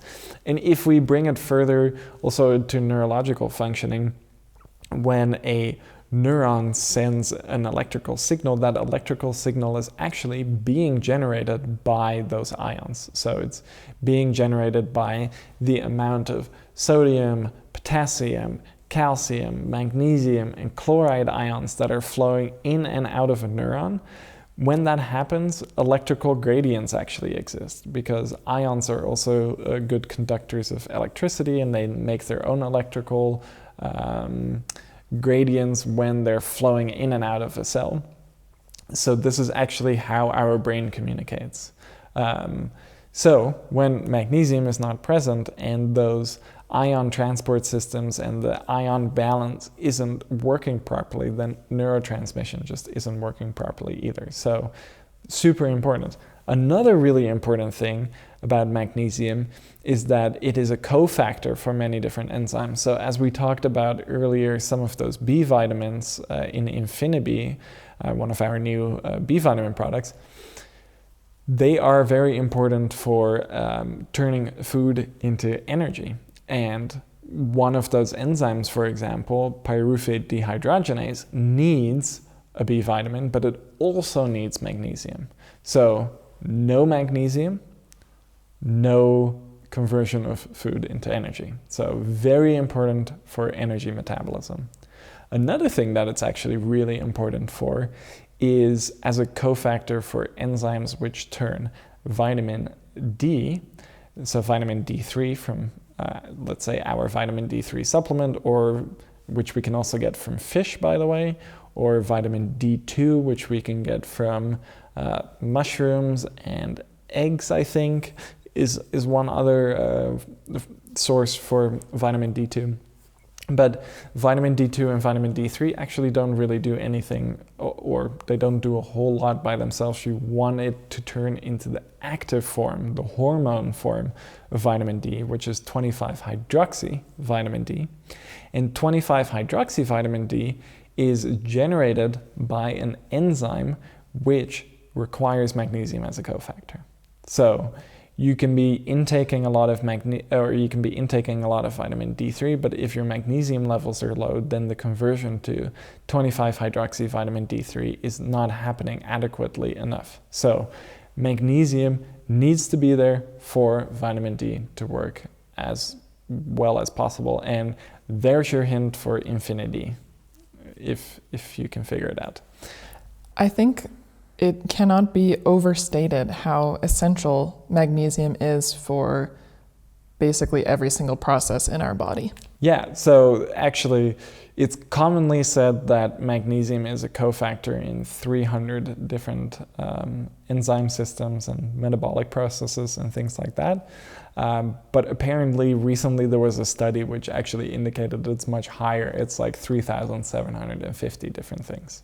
And if we then consider that it needs to stabilize ATP, then I mean that just really goes through the roof. It basically means every single process in the body relies on magnesium to some degree, because without magnesium we can't stabilize ATP. So we're giving you super crucial. Thousands of reasons to look for a good magnesium supplement. Yes. I think this is probably a good point in the conversation to discuss some of the specific forms of magnesium that we have and what those specific forms are going to be doing and benefiting us. We're almost there. Okay. The one last thing that we should touch on is that magnesium, its effect on the brain. That's very important. And this is very important when we discuss some of our other forms. So for example, when we talk about Magtein, one of the most important attributes of Magtein is that it can get magnesium into the brain more readily. Okay. So why is that important? Well, one of the reasons is that magnesium kind of lodges itself in the port of the NMDA receptor. So the NMDA glutamate receptor is what we call an ionotropic receptor. When the receptor is activated, an ion port opens and ions can flow in and out. So like we were talking about earlier, things like sodium, potassium, chloride, magnesium, and calcium flow in and out of neurons and can then create electrical signals.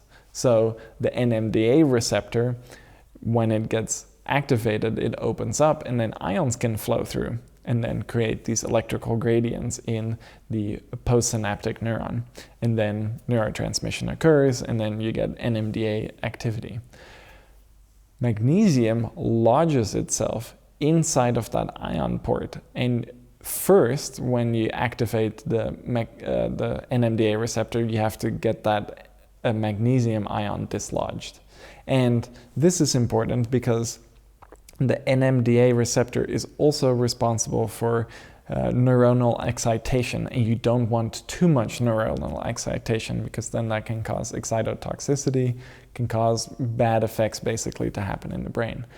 So we always want a nice balance of NMDA activity, and NMDA antagonists are actually very popular for memory enhancement and things like that, which is a little bit of an interesting thing. Maybe we will do a podcast on that someday, because basically if you strongly inhibit the NMDA receptor, you actually block memory formation. This is a common test that is done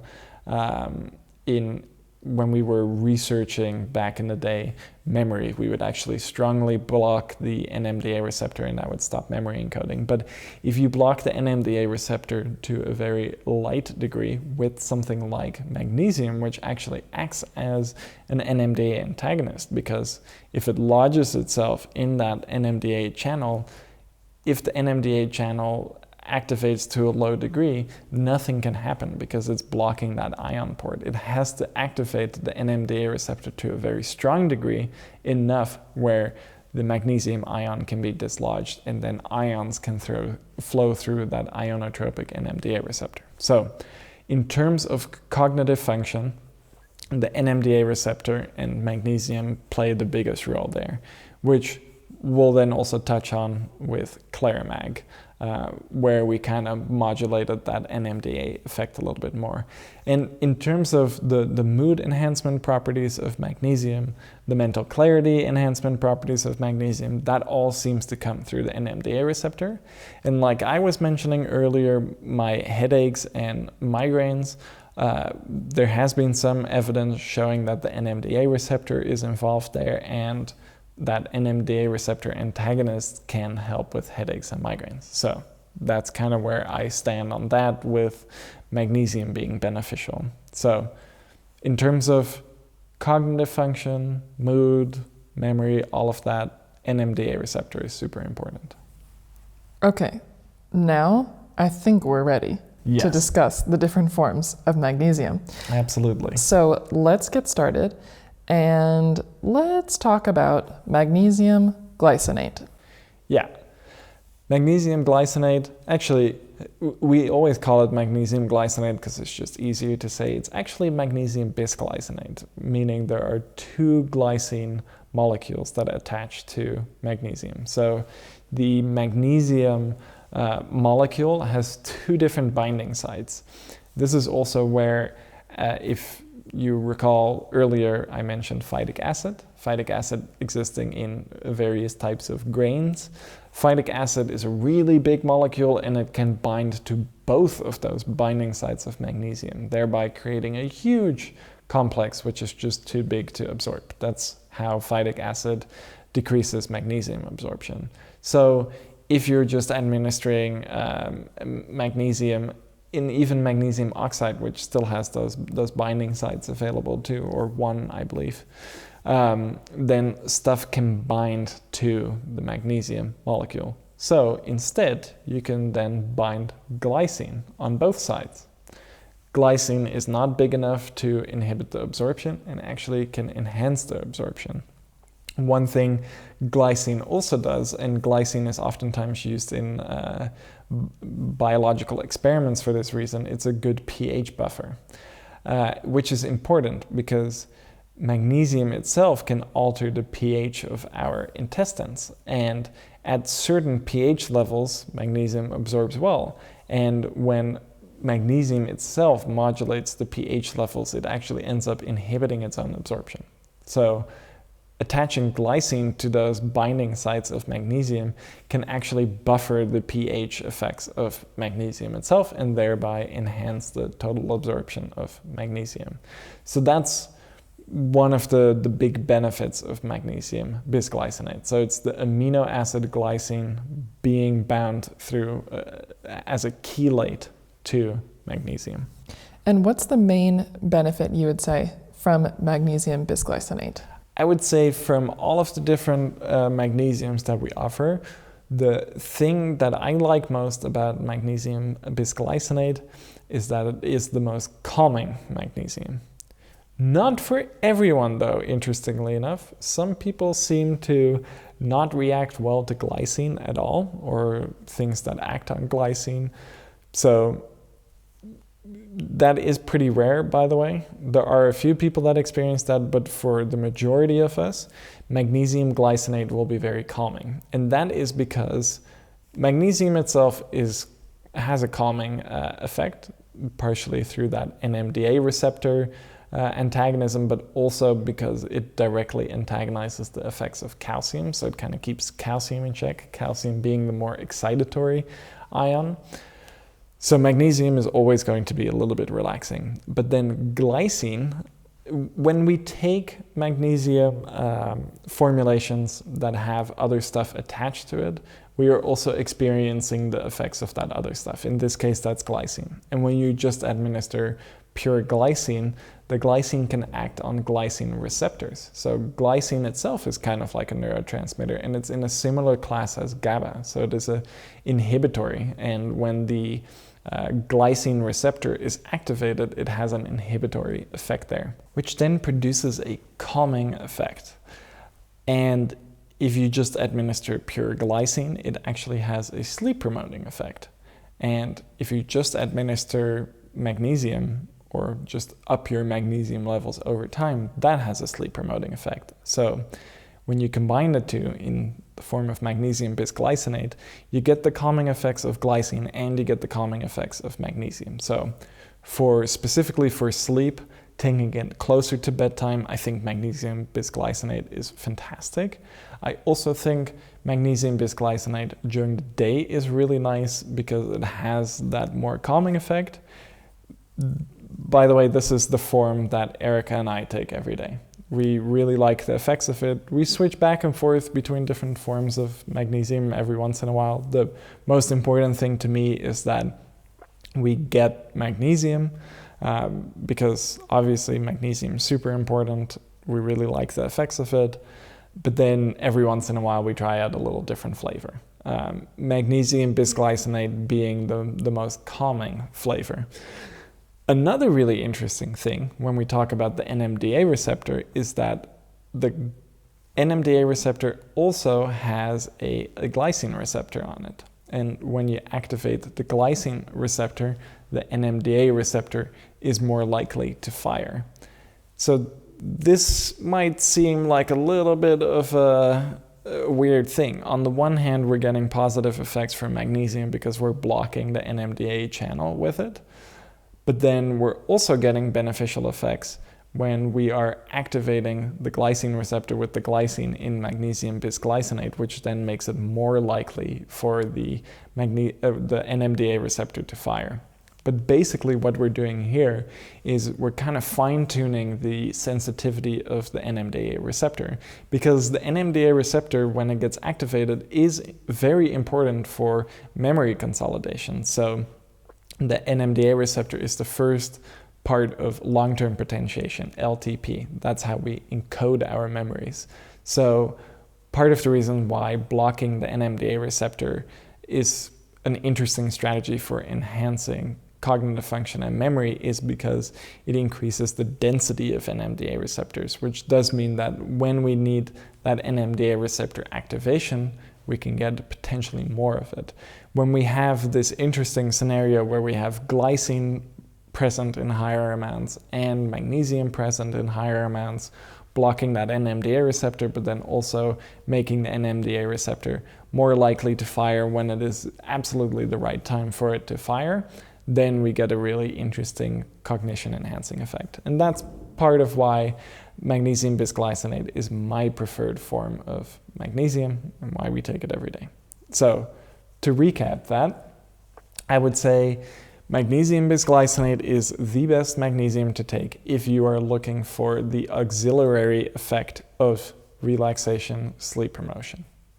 Awesome. Let's move on to the next form of magnesium that we carry, which is magnesium L-threonate. Yeah, so this is also called Magtein. I believe it was designed by a team of MIT scientists. They basically wanted to make a magnesium supplement or a form of magnesium that would most readily cross into the brain. And they determined that attaching threonic acid to the binding sites of magnesium would achieve this.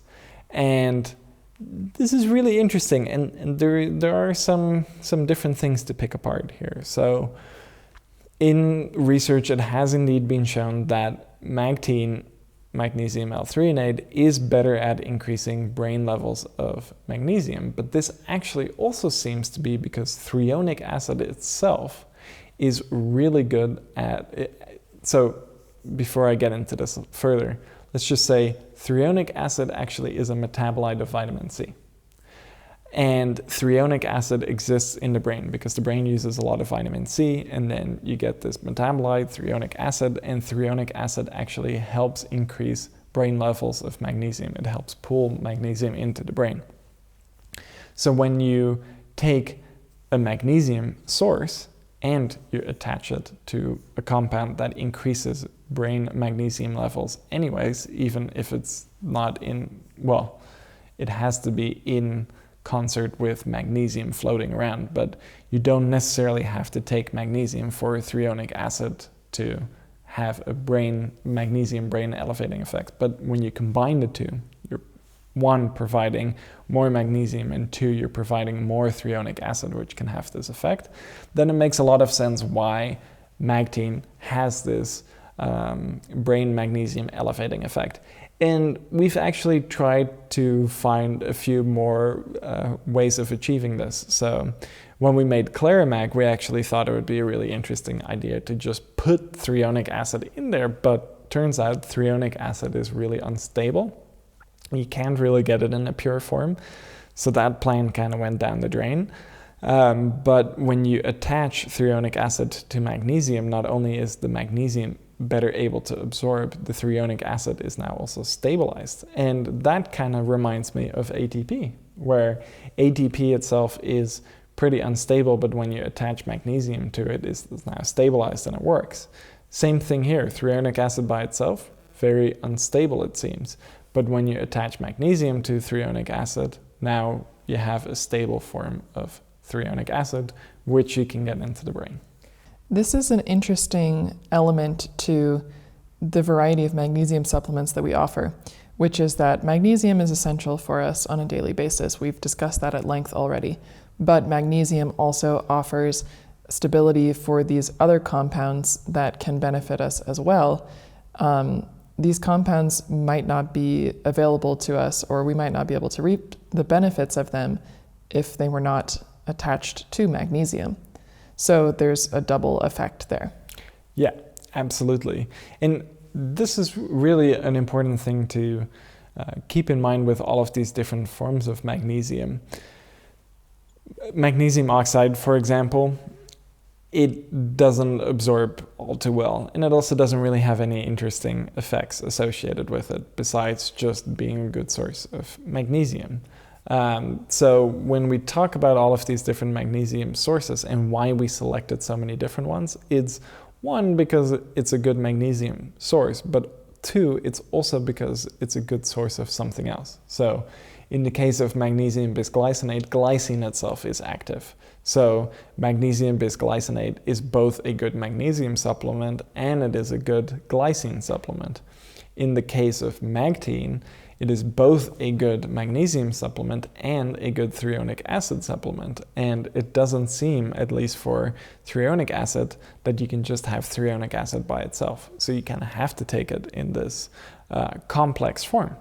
So I am imagining that because Magtein is accessible and useful for the brain, that it's going to have the majority of cognitive benefits, or it's going to have more cognitive benefits than some other forms of magnesium. Is that correct? Yeah, and there is also a lot of research on this. So Magtein definitely is the preferred form if you're looking for purely cognitive enhancement. And then would that also contribute to the memory enhancement as well? Yes, so Magtein is one of the best, if not the best form for memory enhancement.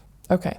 Another thing that I personally really like about Magtein, and this then depends if you prefer using powders or capsules, but if you happen to want to use magnesium as a powder, for example, putting it in a drink, maybe even making your own electrolyte drink, then Magtein is really interesting because it tastes good.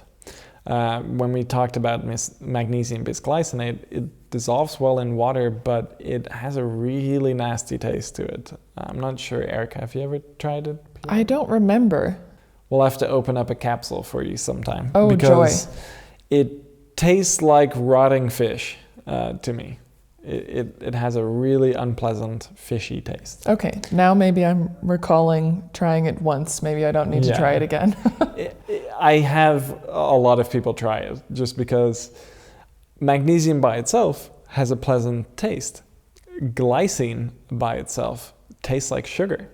Somehow when you combine the two, that molecular shape attaches to your taste receptors in a way where it tastes like fish, which to me is really fascinating. This is also a good thing to keep in mind though. If you have magnesium glycinate from another company that's not ours, and you taste it and it tastes pleasantly sweet, they just mixed magnesium oxide with glycine, which is also quite commonly done. But it's not actually attached. It's not actually attached, so it doesn't really matter as much. there is one argument to be made that because glycine works as a good pH buffer, that technically, if you take magnesium oxide and glycine together, then you can call it buffered magnesium oxide, and then it might absorb a little bit better. But yeah, I don't fully buy that. So you do really want a chelated magnesium glycinate product, and chelated magnesium glycinate, for whatever reason, tastes weirdly fishy. Okay, but now I'm curious to know, what does magnesium L-threonate taste like to you, since you said it tastes pleasant? It just tastes nice and sweet. Okay. It basically tastes like a nice mineral water. Okay. So I find that high magnesium mineral waters have a little bit more of a sweeter taste to it, which obviously is a weird thing to say because it's not sweet like sugar, but it gives this impression of sweetness. And in really high amounts with Magtein in water, it gets a little bit unpleasant. It gets a little bit harsh and minerally not so nice. But when I just take a normal dose in like a 12-ounce glass of water, it actually makes the water taste nicer. And for a little while, a lot of us were actually mixing Magtein into our more purified water that we had access to. So this was a nice way to create a nicer tasting kind of mineral water thing. So if you want to just throw some magnesium in a water bottle and drink it throughout the day, Magtein is a fantastic choice in my opinion. Nice. Okay, so now let's go to sucrosomial magnesium and discuss its benefits, perhaps its flavor, but also the form and why it's another offering that we have for magnesium supplementation. Yeah, so this is probably the most high-tech one we have. So this is basically it's magnesium oxide. And the magnesium oxide is put in a sucrose ester, kind of like a liposome. It's this little sphere where you can load the magnesium into the sphere. So it's like micro-encapsulated magnesium. So then when you take this, your body doesn't recognize the magnesium that's in there. It recognizes the outside shell, this sucrose ester. And the sucrose ester can very efficiently be absorbed through cellular membranes. So it's kind of like a Trojan horse. You really read my mind. The Trojan horse of magnesium. So, you put the magnesium in the Trojan horse, you put it to the gate, hey, the gate opens because they think it's a gift horse. Also, that's such a silly story. Why would you ever accept a giant wooden horse? Who doesn't want a something giant is fishy with that. Wooden horse, though?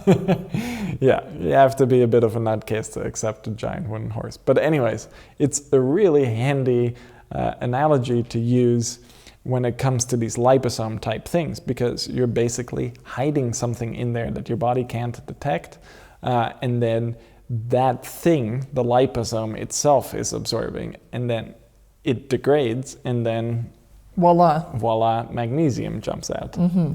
And then it's in the cell, and it can party it up in the cell. So that's what MicroMag is, the sucrosomial magnesium. So I feel, and I know from some of my past research, that this particular technology is supposed to make magnesium as bioavailable as possible. Yeah. But what does that mean in terms of its benefits and effects? So, as I was mentioning earlier, Magnesium Bisglycinate and Magtein are also sources of other things that have palpable effects. For example, threonic acid and glycine. Here, you don't have anything else. So, in my opinion, if you just want magnesium and you don't want any other effects associated with magnesium, you just want pure magnesium, nothing else, then sucrosomial magnesium is the best choice, because it's not coming with anything extra. It's just magnesium. And in terms of effects, it's going to be the most neutral in effects. It's probably going to be the most overall subtle in effects, because glycine and threonate or threonic acid are really coloring the effects of magnesium. I see. So you're going to get the most pure magnesium experience with MicroMag, which I think for a lot of people is really interesting because a lot of people just want a good source of magnesium in their supplement regime without too much other stuff going on. Perceptible benefits, let's say. Exactly. So if you don't feel you will definitely get perceptible benefits. You will get those classic magnesium kind of calming effects, but a little bit more toned down than for, say, glycine. But you will definitely, especially if you're a little bit low in magnesium, MicroMag will still have perceptible effects. Okay. But it will just be the effects of magnesium, and it won't be this slightly more exaggerated effects with glycine and threonate coming in there. Okay, so MicroMag is for the magnesium purists. Yes. Another really important thing to mention, and this is something we should have maybe done at the beginning, elemental magnesium. So when you look at the back of a bottle, for example, with the magnesium glycinate, and we get a lot of confused emails on this and also some questions on Reddit, and I can understand how this is confusing. So if you look at the front of the bottle of magnesium glycinate, it says 800 milligrams. Serving size is 2 capsules, so 1600 milligrams, right? But then if you look on the supplement facts label, hey, you're only getting 200 milligrams of magnesium. And this is because to get just 200 milligrams of magnesium, you need to actually take 1600 milligrams of this magnesium glycine complex, which means that from the 800 milligrams, you are getting 100 milligrams of elemental magnesium. Elemental magnesium just referring to the pure amount of magnesium that's in there. Magnesium in its ion form, in its pure elemental form. So with magnesium glycinate, for example, that 800 milligram capsule contains only 100 milligrams of elemental magnesium and then 700 milligrams of glycine. So in a 2 capsule dose, 200 milligrams elemental magnesium and 1400 milligrams of glycine. But that means you have to take a relatively high dose of something to achieve a relatively low amount of magnesium. And I believe with magnesium glycinate, it's about 14% magnesium by weight. With Magtein, it's even lower. I believe it's more around the 8% mark. So you will see that you have to take a lot of Magtein to get the amount of magnesium that you want. So if you want 200 milligrams of elemental magnesium from Magtein, I forget exactly what you have to take, but you have to take a pretty high dose. And the kilogram price of Magtein is very high, so that means that Magtein also is the most expensive form of magnesium to take, just because you have to take a lot of it to actually hit those elemental magnesium numbers because the level of elemental magnesium is so low. So now to bring it back to the sucrosomial magnesium, the really interesting thing about the sucrosomial magnesium is that it is 32% magnesium by weight. So it is really high. And that's actually the interesting thing about magnesium oxide. I believe magnesium oxide is more than 60% elemental magnesium. It's just a shame it doesn't absorb well. But when you load it into this sucrosomial microcapsule, then you do drop the level of elemental magnesium, but it is still very high, and it is much higher than Magnesium Bisglycinate and Magtein. So you have to take less of it to get a much higher level of magnesium. So if you want to get as much magnesium as possible, probably for the best overall price level and complexity of how many capsules you have to take. So for example, if you want to take your full amount of your full 400 milligram daily value of magnesium from Magnesium Bisglycinate, you have to take 4 capsules. For MicroMag, you only have to take 2. So each capsule contains 200 milligrams of elemental magnesium. This one is giving you arguably the best value for elemental magnesium? I would really have to break it down per milligram of elemental magnesium. It's a toss-up, I think, between Magnesium Bisglycinate, which is relatively cheap, and MicroMag. But in terms of ease of use, and I think perhaps price point, MicroMag is going to be the best choice, just because it has the highest amount of elemental magnesium and it has a really high level of absorption. Well, that brings us to our last form of magnesium that we're going to discuss for today, which is one that Emiel and I were taking for quite some time, ClariMAG. And I've really liked ClariMAG. We rotate our essential supplements sometimes just to get a little bit of a different feel and also to keep ourselves fresh with the different supplement offerings that we have. But let's get into ClariMAG and the specific additions to this supplement that make it really special for cognitive function and mental clarity, as the name suggests. Yeah, so ClariMAG, we really just wanted to further enhance those cognitive effects, the nootropic effects of magnesium, which within the nootropics community and us being a nootropics vendor, that was always the main thing we focused on, and which is why we actually always included magnesium in our own personal stacks and always offered magnesium was for its nootropic benefits. So we kind of set out on this journey of how could we enhance the nootropic effects of magnesium. And we did a lot of different testing there, but the main clue came, of course, from magnesium acts on the NMDA receptor as a blocker, as an antagonist. And it seems with other things, other supplements even that we carry, when you block the NMDA receptor, you have a nootropic effect. So 2 of the products we actually already carried, one of which is one of our most popular natural nootropics, Polygala tenuifolia. That is a NMDA antagonist. So there's a compound in there which acts as an NMDA antagonist, and if you take Polygala and you compare it to magnesium, there definitely are already some similarities there. So we thought maybe we can do something there. Then we also have agmatine, which agmatine is actually an endogenous compound, and it also acts as an antagonist of the NMDA receptor. So we also thought we could do something there. Now, we wanted to keep the effects very magnesium-centric. So it would have been really easy to just put in a full dose of Polygala tenuifolia and have it really augment the effects a lot. But we wanted to keep it a little bit more pure magnesium. So we added in a really small dose of Polygala tenuifolia.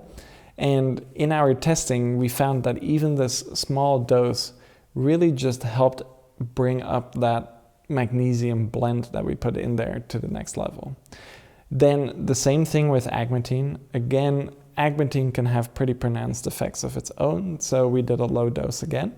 The thinking there also being that 2 low doses of NMDA antagonist and then magnesium as an NMDA antagonist would really drive that NMDA antagonism a little bit while keeping the focus more on magnesium and NMDA antagonism in general and not more of the other auxiliary effects of Polygala tenuifolia, which is pretty strong on the monoamine side, so enhancing dopamine and serotonin, and then agmatine, which acts on imidazoline receptors and can produce some interesting effects there, and also through adrenergic receptors. So we wanted to keep that to a minimum, and our thinking, you know, to be honest, this is somewhat unscientific, but combining 2 different NMDA antagonists just by feel, we thought and we felt in beta testing that whatever effects magnesium was producing through this NMDA receptor affinity was enhanced mostly, the most by a combination of Polygala and agmatine together rather than agmatine by itself. Didn't really do that. Higher doses of agmatine definitely drew more attention to agmatine.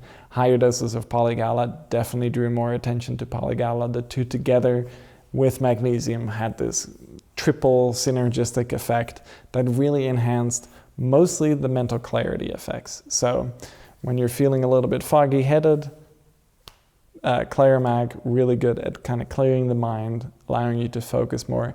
And I definitely noticed now that we have switched off of ClariMAG and we're doing Magnesium Bisglycinate again as a regular, I do feel that I'm not as focused sometimes, and I don't have that mental clarity and drive that I can have with ClariMAG. I do really like the effects of ClariMAG, and I think that's one that I might want to go back to after we're done with our bottle of Magnesium Bisglycinate, because the more I learn about it and the more background I have, I think sometimes it's helpful when making these decisions, especially if I have you suggesting or, offering, let's take this one this month or let's take another one, but I can be more specific if I'm more informed. Yeah, so, and we actually, it's been a really long time since we've taken Magtein, so that can be another one we try next. So in terms of, we also put in vitamin C in ClariMAG, partially because vitamin C can enhance threonic acid is a metabolite of vitamin C, so our thinking there was we can't put in threonic acid because it's unstable, but at least we can put in a little bit of vitamin C, which should then enhance the metabolite of vitamin C, which is threonic acid, which is the compound we're after. With that in mind, you can also take, let's say, Magnesium Bisglycinate and stack it with Infini C and have that benefit there too. So that's why you see vitamin C in ClariMAG. Now, in terms of the magnesium that's in ClariMAG, we did a combination of Magnesium Bisglycinate because it can keep the overall cost lower for ClariMAG. If we did Magtein, which we did consider, there are two problems with Magtein. One, it's very expensive, so it would have really increased the price of the stack to a point where it probably becomes not very attractive to most people, even at the blend we used. ClariMAG is already pretty expensive, so Magtein would have just pushed it over the edge. Another problem was we really just couldn't fit enough elemental magnesium in there with how much Magtein we need, because it's only like 8% or maybe even 7% elemental magnesium by weight. So then we went for Magnesium Bisglycinate, which for a lot of us is one of our favorite forms of magnesium.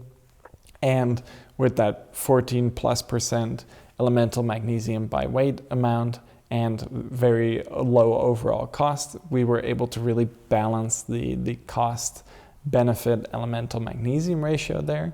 But then we also needed to get our elemental magnesium level up to a really good amount so that you could just take a dose of a single recommended dose of ClariMAG and get a really solid dose of elemental magnesium. So to do that, we had to add in the most dense form, basically, of magnesium, which in our case is MicroMag, the Sucrosomial magnesium. So we added that in there really to boost the overall level of magnesium, then having Magnesium Bisglycinate in there as one with a little bit more of an effect, and then stacking that with some polygala and agmatine to really modulate those effects. So that's ClariMAG. We did a lot of beta testing on that one, a lot of thinking. We really had to restrain ourselves there, not to get too excited and draw the attention away from magnesium, really keeping that attention on magnesium, but just lifting it up. Kind of like we were salting a meal.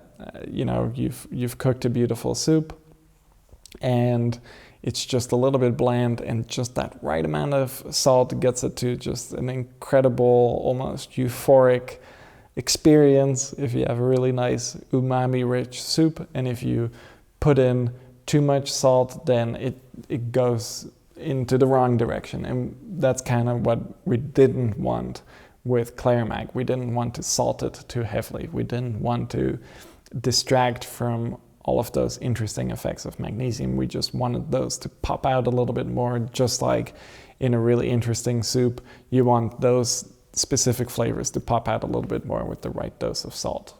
In this case, agmatine and polygala is the salt in our ClariMAG. This is a really nice analogy, and I think it's also a jumping off point to just recap the main benefits of these different forms of magnesium so that you have a better idea for the form that's going to be right for you. So magnesium glycinate, as we discussed, is going to be the magnesium that's going to have these sleep benefits for your muscles and your gastrointestinal system, for your cognitive function, but also specifically for mood.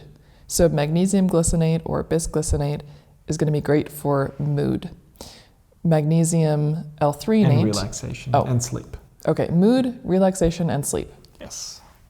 Then magnesium L-threonate or Magtein is going to be the magnesium that is most focused on the cognitive and nootropic benefits of magnesium. So this can help with mental clarity, with memory, with focus, and with mood, in addition to all of these typical magnesium benefits. Then sucrosomial magnesium or MicroMag is what we discussed, going to be the most pure form, let's say, of magnesium, and it's also the most high-tech form that we have. And this one is going to be great for value, just in terms of getting a high amount of elemental magnesium, and it's also going to be very bioavailable as well. So this is great for a magnesium that doesn't have these other additional benefits, but still has these classic magnesium benefits in a really nice form, and that's going to have lots and lots of elemental magnesium so that you can reach those levels with fewer capsules, let's say. And then finally, ClariMAG is going to be magnesium that has the benefits and complementary benefits from the stack to really elevate this mental clarity aspect, this benefit of magnesium, because of these different ingredients that Emiel has just discussed. So, depending on what your needs are and what you're interested in supplementing every day, whether it's your mood or whether it's your cognitive function, whether you want to just have more of a middle of the road kind of pure magnesium benefit, or you're looking for more mental clarity, now you have a lot more information and hopefully a better idea of which form of magnesium is going to be right for you. And I know the title of this podcast says or asks which form is best, and I think that's up for every individual to decide. We're curious what you think and what your experience has been with these different forms of magnesium. So if you have a preference of one or a couple, we'd love to hear about it on Reddit. Our Reddit is r/Nootropics Depot, and you can chat with us, make a post, or ask questions about other people's experience with the magnesium that they take on a daily basis. Emiel, I'm curious, just from your own personal experience, which form do you think is best? For me personally, Magnesium Bisglycinate. It's the form I've been taking the longest. It's the one I always keep coming back to. The price to performance ratio is ideal. I like the effects of glycine, so that's the one.